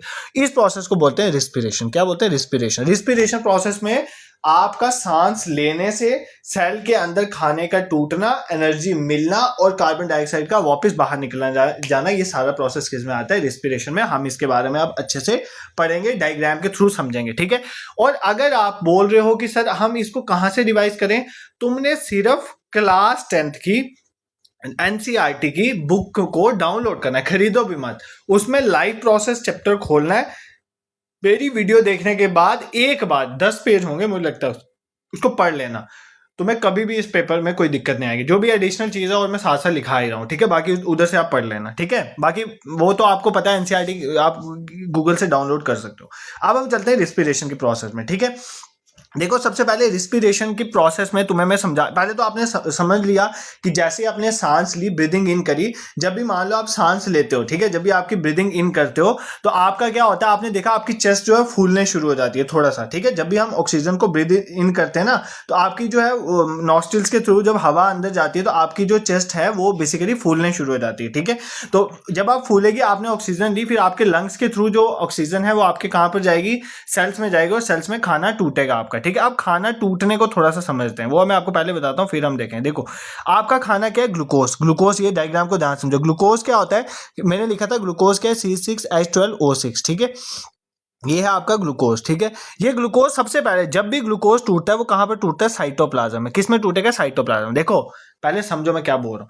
कहीं पर भी जब ग्लूकोज टूटेगा, वो सबसे पहले उसका बनता है पाइरूवेट। क्या बनता है? पाइरूवेट। पाइरूवेट क्या होता है? एक 3 कार्बन मॉलिक्यूल। ये 6 कार्बन मॉलिक्यूल है, इसका आधा 3 कार्बन मॉलिक्यूल जो है पाइरूवेट बनेगा। अब डिपेंड करता है कि वो ग्लूकोज कहां पर टूट रहा है। क्या वो प्रेजेंस ऑफ ऑक्सीजन में टूट रहा है, क्या वो अब्सेंस ऑफ ऑक्सीजन में टूट रहा है, या लैक ऑफ ऑक्सीजन? उसके बेसिस में अलग अलग चीजें बनती हैं, ठीक है। मान लो आप इस पाइरूवेट को तोड़ दो। पाइरूवेट कहां से बना? देखो, जो भी एक भी ऑर्गेनिज्म है उसके साइटोप्लाज्म में ग्लूकोज सबसे पहले टूट जाता है। सेल के अंदर ही साइटोप्लाज्म होता है, ठीक है। उसके जो न्यूक्लियस के बाहर वाला रीजन, एक सेल के साइटोप्लाज्म में एक ग्लूकोज किसमें टूट जाता है? एक 3 कार्बन मॉलिक्यूल, जिसमें बोलते हैं पाइरूवेट। ये हर केस में होता है। उसके बाद अगर इस पाइरूवेट को ऑक्सीजन नहीं मिलेगी, अब्सेंस ऑफ ऑक्सीजन में टूटेगा। मान लो वहां पर यीस्ट अवेलेबल है और अब्सेंस ऑफ ऑक्सीजन, तो ये इससे क्या बन जाएगा? इथेनॉल, शराब जिसे कहते हो, ठीक है। जहां कहीं भी अल्कोहल बनता है, वो क्या करते हैं? मान लो एक जगह में डंप कर देते हैं वो पुरानी सड़ी गली हुई चीजें, ठीक है। वो डंप हो जाती हैं, ठीक है, उसको कवर कर लेते हैं। वहां पे ऑक्सीजन नहीं होती, तो ऑक्सीजन नहीं होती तो उसके एब्सेंस में जब भी आपका पाइरूवेट टूटेगा तो उससे क्या बन जाएगी? इथेनॉल, 2 कार्बन मॉलिक्यूल वाला एक ऑर्गेनिज्म बन जाएगा, ठीक है। एब्सेंस ऑफ ऑक्सीजन में इथेनॉल में ही, इथेनॉल से ही अल्कोहल बनता है।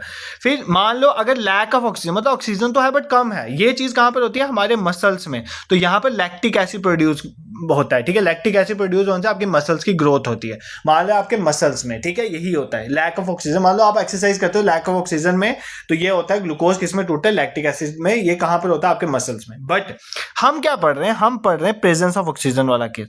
माइटोकॉन्ड्रियम, एक सेल के अंदर जो माइटोकॉन्ड्रिया होता है, वहां पर क्या होता है? ऑक्सीजन की प्रेजेंस में आपका ग्लूकोज जो है वो टूटेगा, कार्बन डाइऑक्साइड बनेगी जो आपकी बॉडी से आप एक्सहेल कर दोगे, वाटर बनेगा, और तीसरी चीज क्या बनेगी? एनर्जी। यही चीज हमारी बॉडी के सेल में होती है और यही प्रोसेस है रिस्पिरेशन जो हमने पढ़ना है, ठीक है।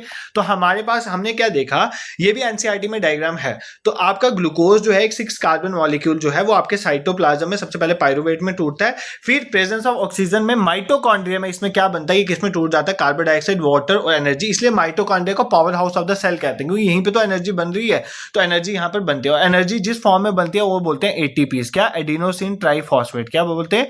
Adenosine triphosphate. ये भी याद कर लेना, ठीक है। और अगर लैक ऑफ ऑक्सीजन में है तो वो आपके लैक्टिक एसिड की फॉर्म में टूटेगा। ये कहां पर होता है? आपके मसल्स में। एब्सेंस ऑफ ऑक्सीजन में यीस्ट की प्रेजेंस में ये इथेनॉल बनता है, मतलब अल्कोहल जो है बेसिकली बनता है, ठीक है। हमने कौन सा पढ़ना है? तीसरा case, in the presence of oxygen, ठीक है। अब क्या होगा तो वो समझो। ये सबसे पहले ये सिंपल है। मान लो जब भी आप सांस लेते हो, देखो ध्यान से, आप जो भी देखो, आपको ना जो एग्जाम्स में क्वेश्चन आते हैं ना उन चीजों पे ज्यादा फोकस करना। मान लो आपने सांस ली, ठीक है, और यह आपका नोज में नेसल पैसेज है, इसके थ्रू आपकी जो है सांस अंदर की, आपके हेयर्स होते हैं नोज के अंदर, वो क्या करते हैं, इसको क्लीनिंग का काम करते हैं। फिर म्यूकस एक तरह का आपका लिक्विड होता है जो भी क्या करते हैं ताकि डस्ट अंदर ना जाए, वो सब देखता है। फिर यहाँ से जाता है आपके फॉरेंक्स लॉरेंक्स, ये देखो नीचे ट्रैकिया के होते हैं जिसको विंड पाइप कहते हैं, ठीक है। इसके थ्रू आपकी जो है हवा अंदर जाती है, ठीक है, जो आपकी ऑक्सीजन गई अंदर, ठीक है, ऑक्सीजन अंदर की तो आपके कहां पर जाती है, लंग्स में। कहां पर जाती है, लंग्स में, ठीक है। अब लंग्स के थ्रू जो है, देखो जब भी आप सांस लेते हो तो आपके जो रिब्स है ना वो ऊपर उठना शुरू हो जाते हैं, ठीक है। इसकी वजह से जो आपकी चेस्ट की कैविटी है वो बढ़ जाती है, और आप क्या कर सकते हो, बहुत सारी हवा अंदर एक ही बार सक इन कर सकते हो, मतलब अंदर सक करते हो। और आपकी जो यहाँ पर क्या होती है, एक चीज होती है एल्वली, ठीक है। जैसे ही आप हवा लेते हो ना ऑक्सीजन, वो कहां पर चल जाती है, ये एल्वली जो है एक्सपैंड होना शुरू हो जाते हैं। और इन एल्वली जो है, एल्वली आपकी ब्लड वेसल्स के साथ जुड़ी होती है। तो जब आपने ऑक्सीजन ली, मान लो आपने सांस लिया, आपके नॉस्ट्रिल्स के थ्रू आपके लंग्स में गई, और लंग्स जो है आपके बढ़ना शुरू हो गए, तो आपकी जो भी हवा थी वो किस में चलेगी, एल्वुलर सैक्स में, मतलब एल्वुलीज में चलेगी, और एल्वुलीज आपकी ब्लड वेसल्स के साथ कनेक्टेड है। तो वहां से आपकी कहां पर चल जाती है, ब्लड में चल जाती है, और ब्लड के थ्रू आपके सेल्स में चल जाती है ऑक्सीजन। फिर उसी तरह जब सेल्स के अंदर जो माइटोकॉन्ड्रिया में खाना टूट जाता है तो एनर्जी के साथ जो कार्बन डाइऑक्साइड निकलती है वो इसी ब्लड वेसल्स के थ्रू आपकी कहां पर आ जाती है, आपकी एल्वुलर सैक्स में। एल्वुलर सैक्स के थ्रू आपकी कार्बन डाइऑक्साइड यहां से ही वापस बाहर निकल जाती है, ठीक है। ये प्रोसेस होता है। This is clear.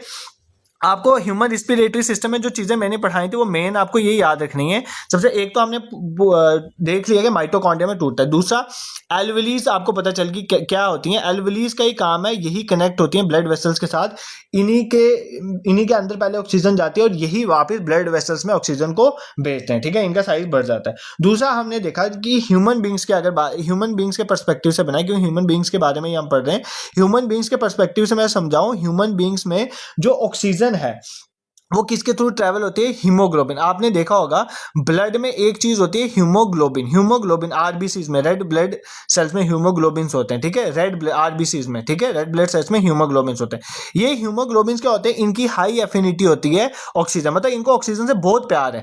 जहां पर भी ऑक्सीजन इसको दिखेगी ना, ये ऑक्सीजन को अपने साथ चिपका लेंगे, और यही हीमोग्लोबिन जो है वो ऑक्सीजन को उठाकर एक पार्ट से दूसरे पार्ट में लेके जाते हैं। मान लो आपके लंग से सेल्स तक लेके जाएंगे, क्योंकि इनमें एक हाई एफिनिटी है किसकी, और एक ऑक्सीजन के लिए, ठीक है। तो ये आपको याद रखना है। और बट आपकी बात करें किसकी, कार्बन डाइऑक्साइड, तो कार्बन डाइऑक्साइड को उठा के लेके जाने का काम हीमोग्लोबिन नहीं करते। इनको कार्बन डाइऑक्साइड के लिए एफिनिटी नहीं होती है, तो कार्बन डाइऑक्साइड जो है वो वाटर में ज्यादा डिजोल्व हो जाती है, इसलिए ये डिजोल्व फॉर्म में ज्यादा ट्रेवल होती है, ठीक है। मतलब एज अ पिगमेंट की फॉर्म में ये ज्यादा ट्रेवल होती है। इनको लेके जाने का काम हीमोग्लोबिन इतना नहीं करते हैं, ठीक है। This is clear. हीमोग्लोबिन का काम है मेनली ऑक्सीजन को ट्रेवल कराना। ये पॉइंट भी आपको याद रखना है, ठीक है। तो रिस्पिरेटरी सिस्टम में आपको इन चीजों के बारे में अच्छे से पता होना चाहिए। जो अभी तक पढ़ा वो रिवाइज करेंगे रिस्पिरेटरी सिस्टम, देन उसके बाद हम देखेंगे इसके बाद हमने और क्या करना है, ठीक है।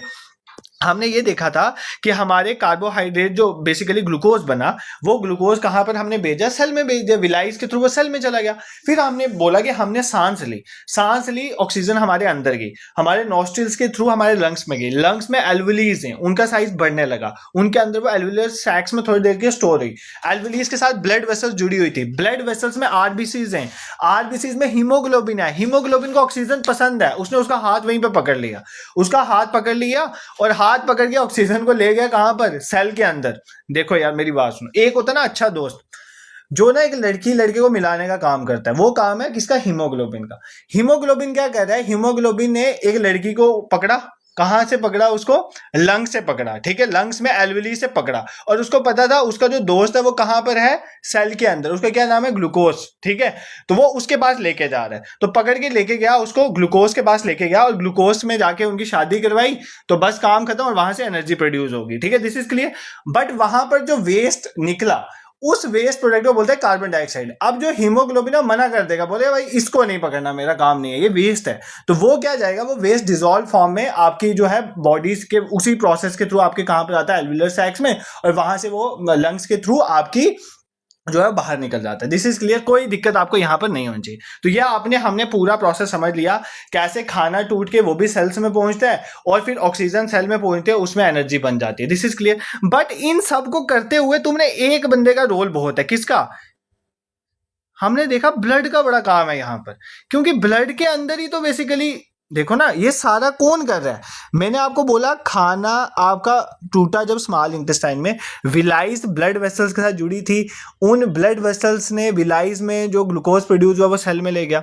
फिर मैंने बोला एल्वेलीज के साथ जहां पर ऑक्सीजन पहुंची वहां पर भी आपकी बेसिकली ब्लड वेसल्स थी, उन्होंने ऑक्सीजन को लेके गया। आरबीसीज लेके गए तो ऑक्सीजन, मतलब आरबीसीज भी तो ब्लड में ही है, मतलब ब्लड का बहुत होल। तो ह्यूमन बींग्स में ट्रांसपोर्टेशन का काम मेनली किसका है? ब्लड का।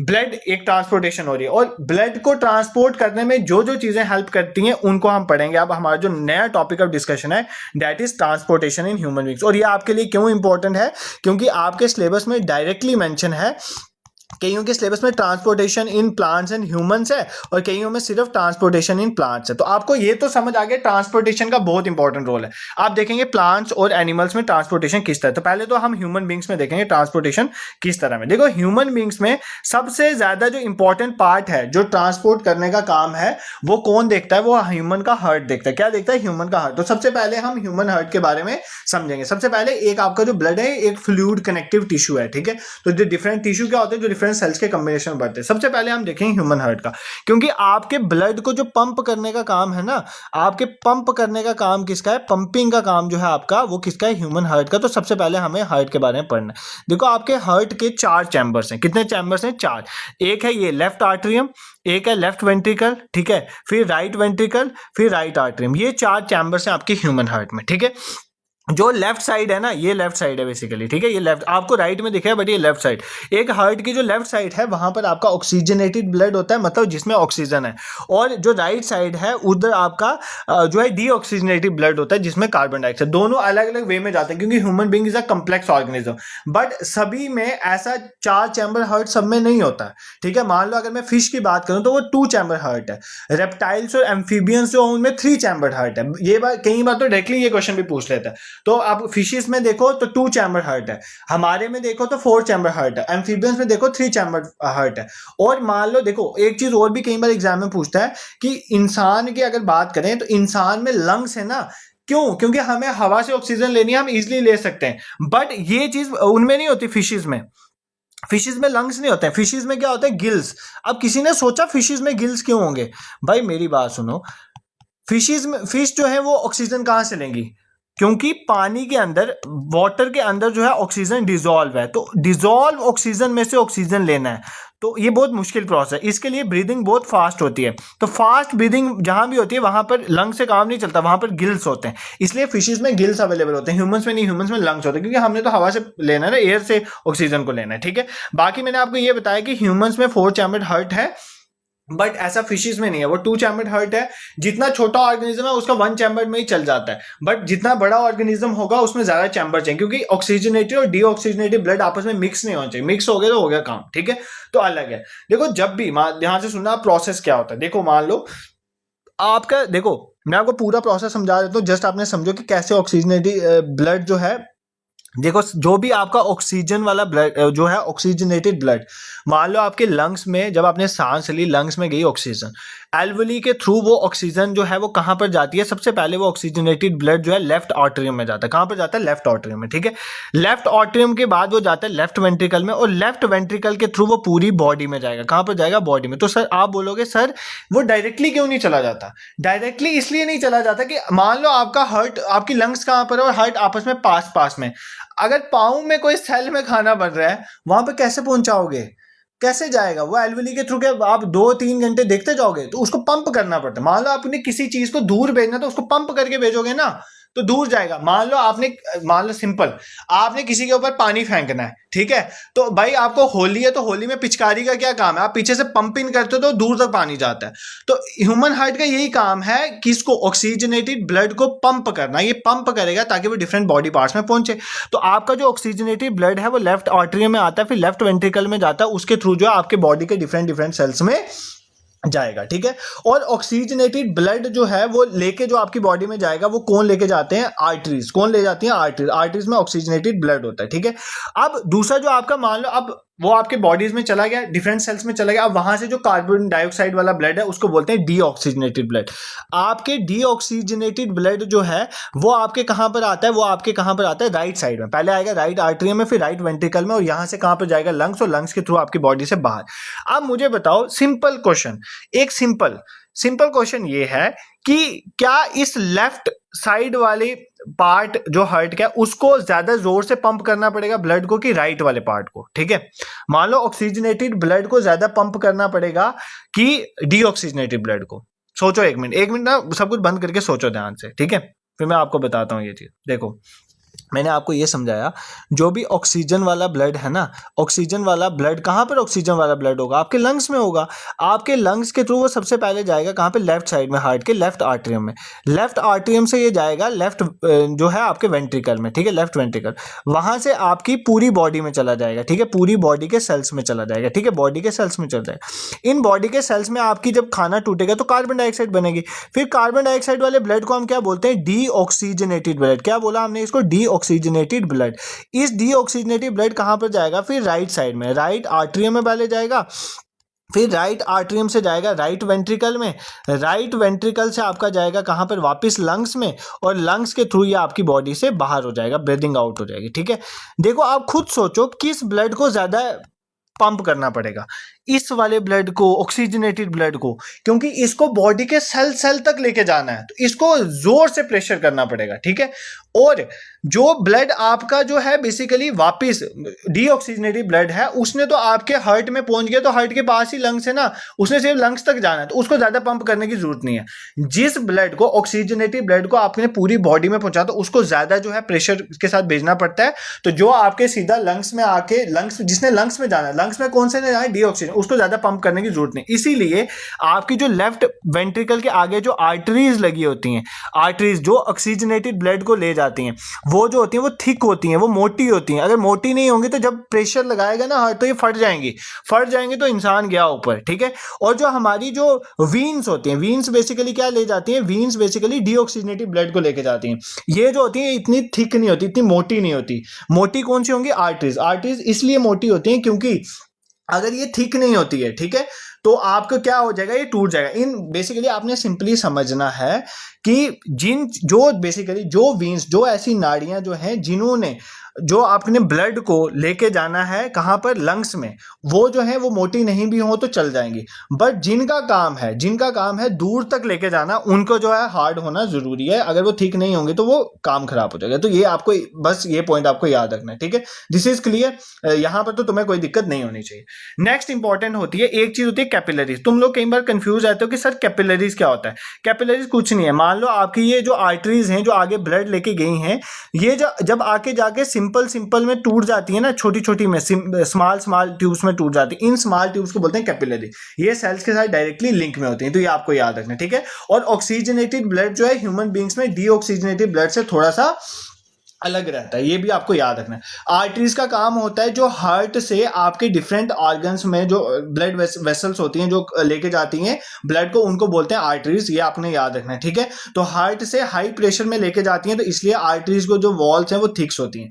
वीन्स का काम है जो डिफरेंट ऑर्गन से ब्लड को कलेक्ट करना और इसको हार्ट में लाना। इनमें थिक्स वॉल्स की जरूरत नहीं होती क्योंकि ये इतना प्रेशर के अंदर नहीं रहती है, ठीक है। इनके अंदर वॉल्स होते हैं ताकि जो वीन्स होते हैं, वीन्स के अंदर एक चीज प्रेजेंट होती है, वॉल्स। ये भी देख लो यार, मुझे ऐसा लगता है ना कई बार कि यहां से ना पूछते, फिर मैं बता देता हूं। वीन्स जो होती है ना आपकी, वीन्स का क्या काम है? आपकी बॉडी से जो डीऑक्सीजनेटेड ब्लड है इसको हार्ट में लाना। इसमें एक चीज होती है वॉल्स। वॉल्स क्या होती है? वॉल्स ये इंश्योर करता है कि आपका ब्लड जो है एक ही डायरेक्शन पे चले, ब्लड वापस पीछे रिवर्स ना मार दे। तो ब्लड को वन डायरेक्शन में मूव करवाने का वॉल्स का काम है, ठीक है। इनके थ्रू क्या होता है? ब्लड जो है, वीन्स का क्या काम होता है? ब्लड को बॉडी से कहां पर लाना? हार्ट में, और हार्ट से बॉडी में लेके जाना आर्टरीज का काम है, इसलिए आर्टरीज थिक होती है। ये पॉइंट भी आपको याद रखना है, दिस इज क्लियर। और स्मॉलेस्ट वेसल्स जो होती हैं वो कौन सी होती हैं? कैपिलरीज। जो भी आपका ब्लड और सेल्स और सराउंडिंग सेल्स के बीच में जो एक्सचेंज होता है वो कैपिलरीज देखते हैं, और कैपिलरीज ही आगे जाके वीन्स बना देती हैं, जिनके थ्रू आपका डीऑक्सीजनेटेड ब्लड कहां पर आता है? हार्ट में, और हार्ट के थ्रू वो बाहर निकल जाता है, ठीक है। एक तो यहां से ये क्वेश्चन की फ्रेमिंग होती है, और क्या क्वेश्चन की फ्रेमिंग होती है वो भी बता देता हूं यार। एक ये क्वेश्चन की फ्रेमिंग होती है, एक होता है सिस्टोलिक प्रेशर, ठीक है, और एक होता है डायस्टोलिक प्रेशर। क्या? Diastolic pressure. Diastolic pressure. क्या फर्क होता है सिस्टोलिक प्रेशर और डायस्टोलिक प्रेशर में? आपने सुना हो ना, आपका जो है बीपी वो 120 mm और 80 mm के बीच में ठीक माना जाता है। ये क्या होता है 80 mm और 120 mm? देखो बेसिकली हम मर्करी में मेजर करते हैं। अगर 120 mm ऑफ मर्करी है तो वो हो गया सिस्टोलिक प्रेशर, उसको बोलते हैं कंट्रैक्शन। क्या बोलते हैं? कंट्रैक्शन। कंट्रैक्शन, ठीक है। और डायस्टोलिक प्रेशर मतलब रिलैक्सेशन। रिलैक्सेशन। देखो जब आपका हार्ट जो है ना, जब भी हार्ट आपका ब्लड को पंप कर रहा होता है तो जो वो ब्लड की वेसल्स हैं, ठीक है, उनके ऊपर क्या करता है? प्रेशर डालता है। तो जब वो कंट्रैक्ट करता है ना, कंट्रैक्ट करने, हार्ट का कंट्रैक्ट करने का मतलब ब्लड का आगे बढ़ना। हार्ट जब कंट्रैक्ट करेगा ब्लड आगे बढ़ता है, तो जब आगे बढ़ता है तो वीन्स के ऊपर प्रेशर पड़ेगा। तो जो प्रेशर पड़ता है ना कंट्रैक्शन के टाइम में, उसको बोलते हैं सिस्टोलिक प्रेशर। उसको वो कितना होता है? 120 mm ऑफ मर्करी। और जब ब्लड को प्रेशर कर दिया हार्ट ने, आर्टरीज के ऊपर प्रेशर पड़ा, फिर वो रिलैक्स करेगा, फिर वापस ब्लड इकट्ठा होगा, फिर वापस प्रेशर करेगा। जब वो रिलैक्स करता है उसको बोलते हैं डायस्टोलिक प्रेशर। वो कितना होता है? 80 mm। इसलिए बोलते हैं जो नीचे वाला रिलैक्सेशन में 80 mm ठीक है, और किसी का बीपी जो है वो 120 mm है, वो भी ठीक है। तो 80 और 120 के बीच में जो है वो रहना चाहिए, ठीक है। नीचे वाला 80 के आसपास होना चाहिए और ऊपर वाला 120 के आसपास। मान लो किसी का बढ़ गया, इसका मतलब उसकी कंट्रैक्शन जो है वो फास्ट हो रही है, तो उसमें कोई दिक्कत आ जाती है। तो ये आपको याद रखना है। नॉर्मल हमारी बीपी की रेंज डायस्टोलिक के लिए 80, मतलब नीचे वाला जब रिलैक्स कर रहा है आपका हार्ट, और जो है ऊपर वाला 120 mm। और ये एक और क्वेश्चन आपको पूछता है कि ब्लड प्रेशर को किस इंस्ट्रूमेंट से मेजर करते हैं। जो इंस्ट्रूमेंट हम यूज करते हैं उसके बारे में पूछता है, उसको बोलते हैं स्फाइगमैमो मैनोमीटर, ठीक है। स्फाइगमो मैनोमीटर। ये एक ऐसा इंस्ट्रूमेंट है जिसकी हेल्प से आप क्या करते हो? ब्लड प्रेशर को मेजर करते हो, ठीक है। हाई ब्लड प्रेशर को हाइपरटेंशन भी कहते हैं, ठीक है। इसकी वजह से क्या होती है? आपकी आर्टरीज जो है कंस्ट्रिक्ट हो जाती हैं, जिसकी वजह से ब्लड फ्लो आपका हो नहीं पाता है, और जिसकी वजह से आर्टरी ब्रेक हो जाती है, इंटरनल ब्लीडिंग, फिर कई बार स्टंट भी पड़ते हैं, जिस तरह जब अटैक वगैरह हो जाता है। तो ये सब चीजें आपको पता है, ठीक है, उसके बारे में नहीं देखेंगे। बाकी एक चीज और, हमने एक दो चीजें और जहां से क्वेश्चन आते हैं वो भी देख लेते हैं। मान लो आपका ब्लड जो है कट लग गया, ब्लड जो है भागना शुरू हो गया, आपकी बॉडी से ब्लड रुक नहीं रहा है, तो ब्लड को कौन सा बॉडी पार्ट्स हैं जो रोकने का काम करते हैं? उनको बोलते हैं प्लेटलेट, ठीक है। प्लेटलेट्स का क्या काम है? आपके ब्लड जो है, मान लो आपका कहीं कट लग गया और खून निकल रहा है, तो उसको रोकने का काम जो है वो प्लेटलेट्स करते हैं। आपको याद है जब भी कोई इंजरी हो रहा है, ठीक है, इंजरी होती है जब भी। और दूसरा आपको एक लिम्फ होती है, ठीक है, लिम्फ आपको याद रखना है। लिम्फ क्या है? टिश्यू फ्लूइड बोलते हैं, टिश्यू फ्लूइड। देखो ये क्या होता है, मान लो आपका ब्लड जब फ्लो करता है, कई बार आर्टरीज और वीन से जब ब्लड फ्लो करता है तो कुछ ना कुछ ब्लड जो है वहां से बाहर निकल जाता है, ठीक है। कुछ ना कुछ प्लाज्मा जो है इनकी बॉल से थोड़ा थोड़ा बाहर निकल जाता है, कुछ पोर्स की हेल्प से, ठीक है। और जो यहाँ पर पोर्स से अलग निकलता है, और जो ब्लड के बाहर, जो ब्लड सेल्स के बाहर जो ये कलेक्ट होता है ना, इसको हम क्या बोलते हैं? बेसिकली टिश्यू फ्लूइड या लिम्फ। तो ये भी आपको याद रखना, ये भी एक तरह का ट्रांसपोर्टेशन में है, ठीक है। This is clear. कोई दिक्कत किसी को ट्रांसपोर्टेशन ह्यूमन बींग्स में मुझे तो लगता है नहीं होनी चाहिए। अब इसके बाद हमने क्या देखना है? हमने देखना है जो इंपॉर्टेंट टॉपिक है, that is transportation in plants हो गया, ट्रांसपोर्टेशन इन प्लांट्स को कवर करना, एनिमल्स हो गया। देखो ट्रांसपोर्टेशन एनिमल में हमने ये समझा कि आप में जो भी काम है वो ब्लड कर रहा है, तो ब्लड को ट्रांसपोर्ट करने का बेस्ट वे, सबसे पहला पार्ट है ह्यूमन हार्ट। ह्यूमन हार्ट की लेफ्ट साइड में सबसे पहले ऑक्सीजनेटेड जो ब्लड है वो आता है लंग से ह्यूमन के लेफ्ट आर्टरी में, फिर जाता है लेफ्ट वेंट्रिकल, और वहां से डिफरेंट बॉडीज में लेके जाती है आर्टरीज, इसलिए उनकी वॉल्स जो थिक होनी चाहिए, उन पर ज्यादा प्रेशर है। ज्यादा प्रेशर कंट्रैक्शन के टाइम में जो प्रेशर होता है वो बोलते हैं systolic pressure, 120 mm of mercury. और उसके बाद हमने देखा कि उसके वो ब्लड गया, आपके ब्लड के थ्रू आपकी ऑक्सीजन गई कहां पर? सेल्स में। ग्लूकोज बना, ग्लूकोज वहां पे ऑलरेडी अवेलेबल था, एनर्जी बनी, ठीक है। वहां पे कार्बन डाइऑक्साइड रिलीज हुई, उनको क्या करती है? उनको वीन्स जो है पकड़ के लाती हैं। वो कहां पर लाती है? राइट आर्टरी में, फिर जाता है राइट वेंट्रिकल में, फिर वहां पे लंग्स में, लंग्स के थ्रू आपकी बॉडी से बाहर कार्बन डाइऑक्साइड बाहर निकल जाती है।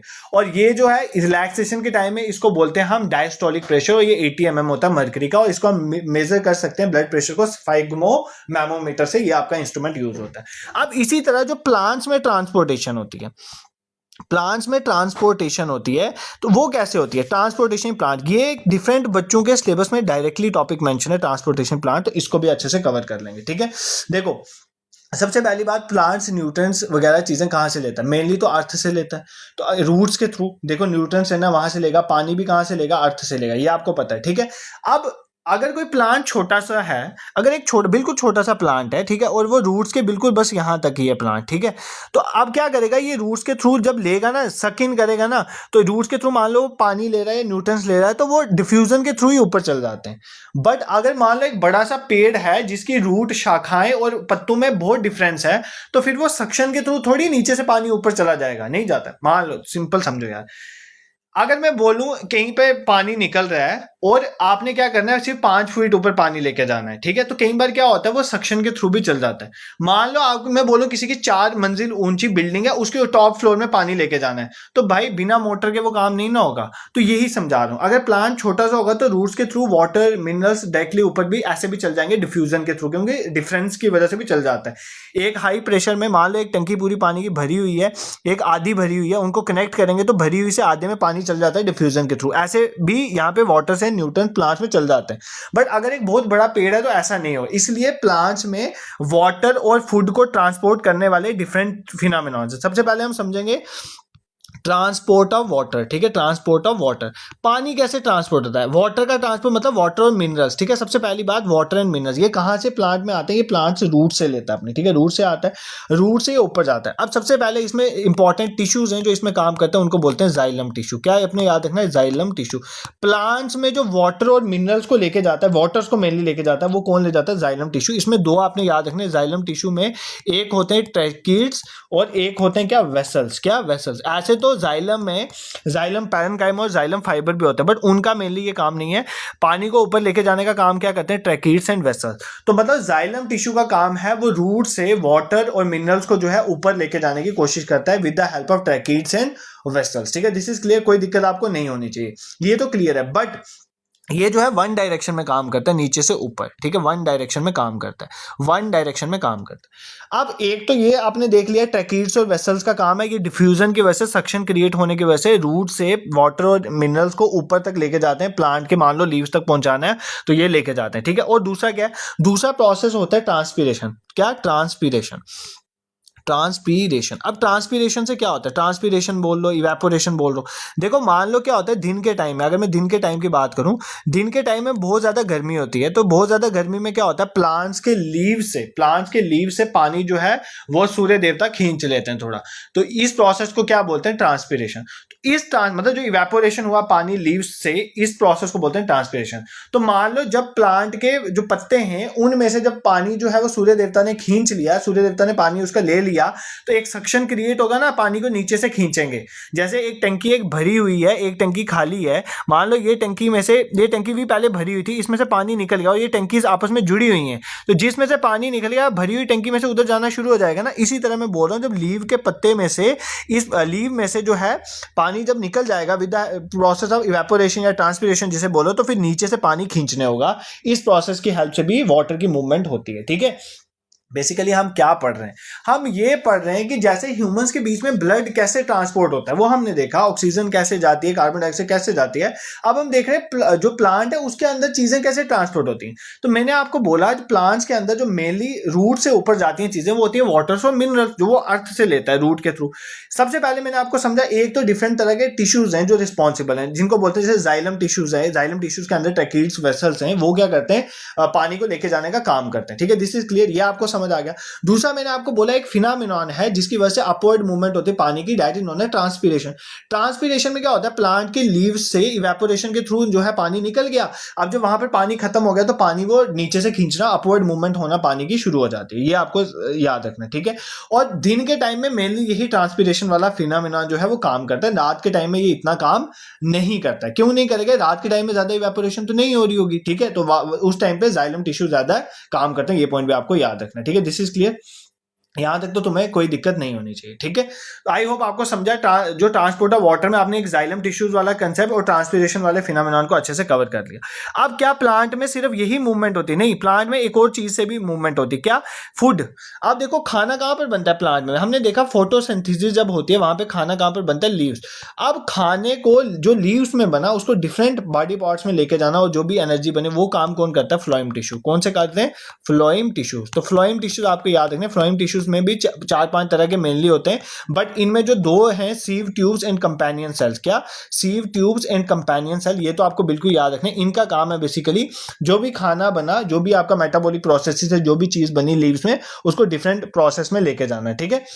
इस प्रोसेस को ट्रांसलोकेशन भी कहते हैं। क्या बोलते हैं? ट्रांसलोकेशन। और ये वन डायरेक्शन नहीं होता, जैसे वहां पर वन डायरेक्शन ही हो रहा है ना, नीचे रूट से ऊपर जाइए, वन डायरेक्शन ये डिफरेंट डायरेक्शन में मूव कर सकते हैं, तो इसमें तुम्हें कोई दिक्कत नहीं हो। तो ट्रांसलोकेशन जो है फूड और अदर मटेरियल का, वो सारा सीव ट्यूब्स देखती है कंपेनियन सेल की हेल्प से। वो अपवर्ड और डाउनवर्ड दोनों डायरेक्शन में हो सकता है, मतलब ये बाई डायरेक्शन में हो सकता है, इसमें एक डायरेक्शन वाला कंसेप्ट नहीं है। बट जो हमने देखा था वहां पर ट्रांसपोर्टेशन ऑफ वाटर जो प्लांट्स में होती है, वो बेसिकली यूनिडायरेक्शन होती है, नीचे से ऊपर अपवर्ड मूवमेंट होती है वाटर की। This is also clear to you, तुम्हें यहाँ पर भी कोई दिक्कत नहीं होनी चाहिए, ठीक है।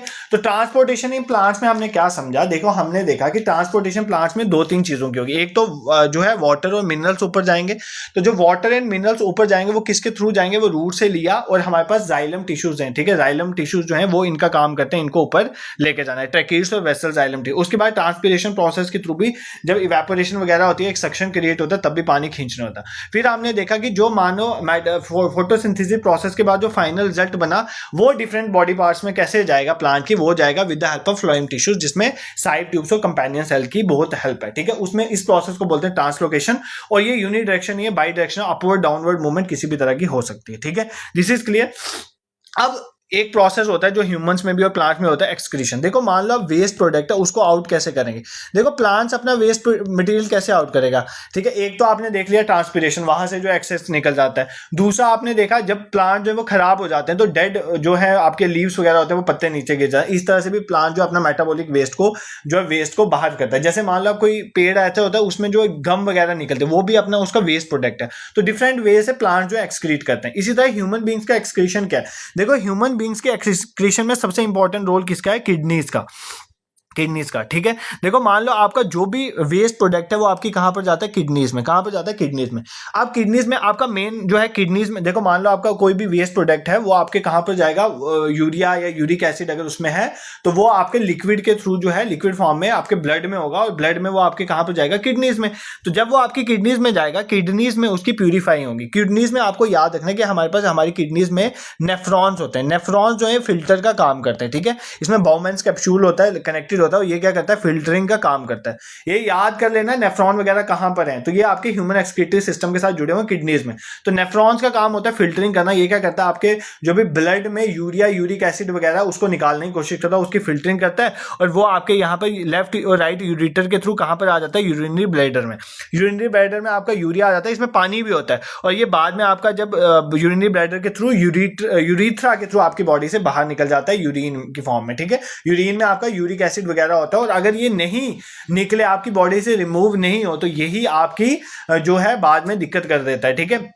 बहुत सारी डिजीजेस इससे होती है और इंसान की डेथ भी हो जाती है, ठीक है। अब मान लो किसी की जो है किडनी फंक्शन नहीं करती है, तो हम एक प्रोसेस को बोलते हैं क्या, आर्टिफिशियल किडनी। आर्टिफिशियल किडनी, ये याद रखो कौन सा प्रोसेस है, इसमें ना इतना पूछता नहीं है, इसलिए मैं थोड़ा ऊपर ऊपर से जा रहा हूँ। आर्टिफिशियल किडनी, आर्टिफिशियल किडनी में आपका क्या प्रोसेस होता है, ये आपको याद रखना, हीमोडायलिसिस। देखो बेसिकली किडनी आपकी क्या कर रही है, किडनी आपकी ब्लड को जो है ब्लड को बेसिकली प्यूरिफाई कर रही है। ब्लड में जो यूरिया यूरिक एसिड है उसको अलग करी, यही काम मैंने अभी बताया ना। किडनी में नेफ्रॉन्स हैं, जिसमें बायमंस कैप्सूल वगैरह, उनका काम जो है, लार्ज नंबर जो फिल्ट्रेशन यूनिट है नेफ्रॉन, वो आपस में जुड़े हुए हैं, वहां पे फिल्टर हो रहा है आपका ब्लड, मतलब ब्लड में से आपका जो यूरिया है वो अलग हो रहा है, ठीक है। तो अगर सपोज करो आपकी किडनीज काम नहीं कर रही है, तो यूरिया बढ़ जाएगा, तो फिर जिसको यूरिया की प्रॉब्लम पूछ लेना क्या हालत है, ठीक है। तो अगर मान लो किसी की किडनीज काम नहीं करी है, तो बट हमने यूरिया को तो रिमूव करना है ना, तो हम यूरिया को किसके रिमूव करते हैं, हम आर्टिफिशियल में भी रिमूव करते हैं, जिसको हम बोलते हैं क्या, उसका डायलिसिस करवा के। उसमें हम पूरे ब्लड को एक डायलिसिस मशीन में डालते हैं, उस ब्लड को प्यूरिफाई करके फिर वो कनेक्ट करके उसकी बॉडी में वापस हम डालते हैं। और ये प्रोसेस होता है क्योंकि 3 दिनों में होता है, क्योंकि हफ्ते में एक बार होता है, ठीक है, डिपेंडिंग अपॉन को कितना उसके किडनी कितना तक फंक्शन करे। इस प्रोसेस को क्या बोलते हैं, डायलिसिस। तो ह्यूमन डायलिसिस इसी के साथ जुड़ा हुआ, ये वर्ड भी याद कर लेना, ठीक है। दिस इज क्लियर, कोई दिक्कत तुम्हें नहीं होनी चाहिए। आई होप तुम्हें ये चीजें समझ आई होंगी जो मैंने पढ़ाने की कोशिश करी। तो हमने क्या क्या देखा, देखो यार लेक्चर लेंदी होंगे, ठीक है, लेक्चर लेंदी भी होंगे, और लेक्चर में कुछ चीजें ऐसी होंगी जब एक ही दम जो पूरा मैराथन सेशन आएगा तुम्हें लगेगा कि हमने क्या पढ़ा क्या नहीं पढ़ा। तो इस वीडियो को 1-2 बार सुन लेना। इतना कम टाइम में इतना एग्जाम ओरिएंटेड मटेरियल के साथ तुम्हें नहीं कोई पढ़ाने वाला, ठीक है, वो भी यूट्यूब में, ठीक है।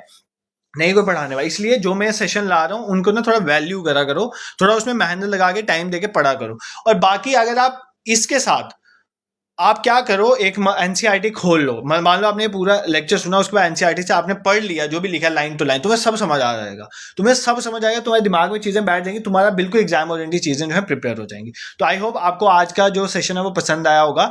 आप कमेंट सेक्शन में रिस्पॉन्स करना कि किस किस कंटेंट में आपको जल्दी में वीडियो चाहिए। I will try my level best to make videos for you, उन लेक्चर्स पे भी बनाएंगे। बाकी अगर ये पढ़ाना मेरा पसंद आए, hardly takes a second to subscribe this YouTube channel, वो आप कर सकते हो। टेलीग्राम व्हाट्सएप पे जुड़ो, और बाकी यूट्यूब में एम्पल ऑफ वीडियोस आपके लिए अवेलेबल है। मान लो आप किसी भी एग्जाम के लिए प्रिपेयर कर रहे हैं, उस टॉपिक का नाम लिखो, आगे अवेकनिंग क्लासेस लिखो, आपको वीडियो मिल जाएगी। This it for today, thank you so much for watching. और जो भी आपके और टॉपिक्स हैं साइंस के, जो भी हैं मैराथन सेशन जिनमें चाहिए, वो मुझे कमेंट सेक्शन में बताना। Thank you so much for watching.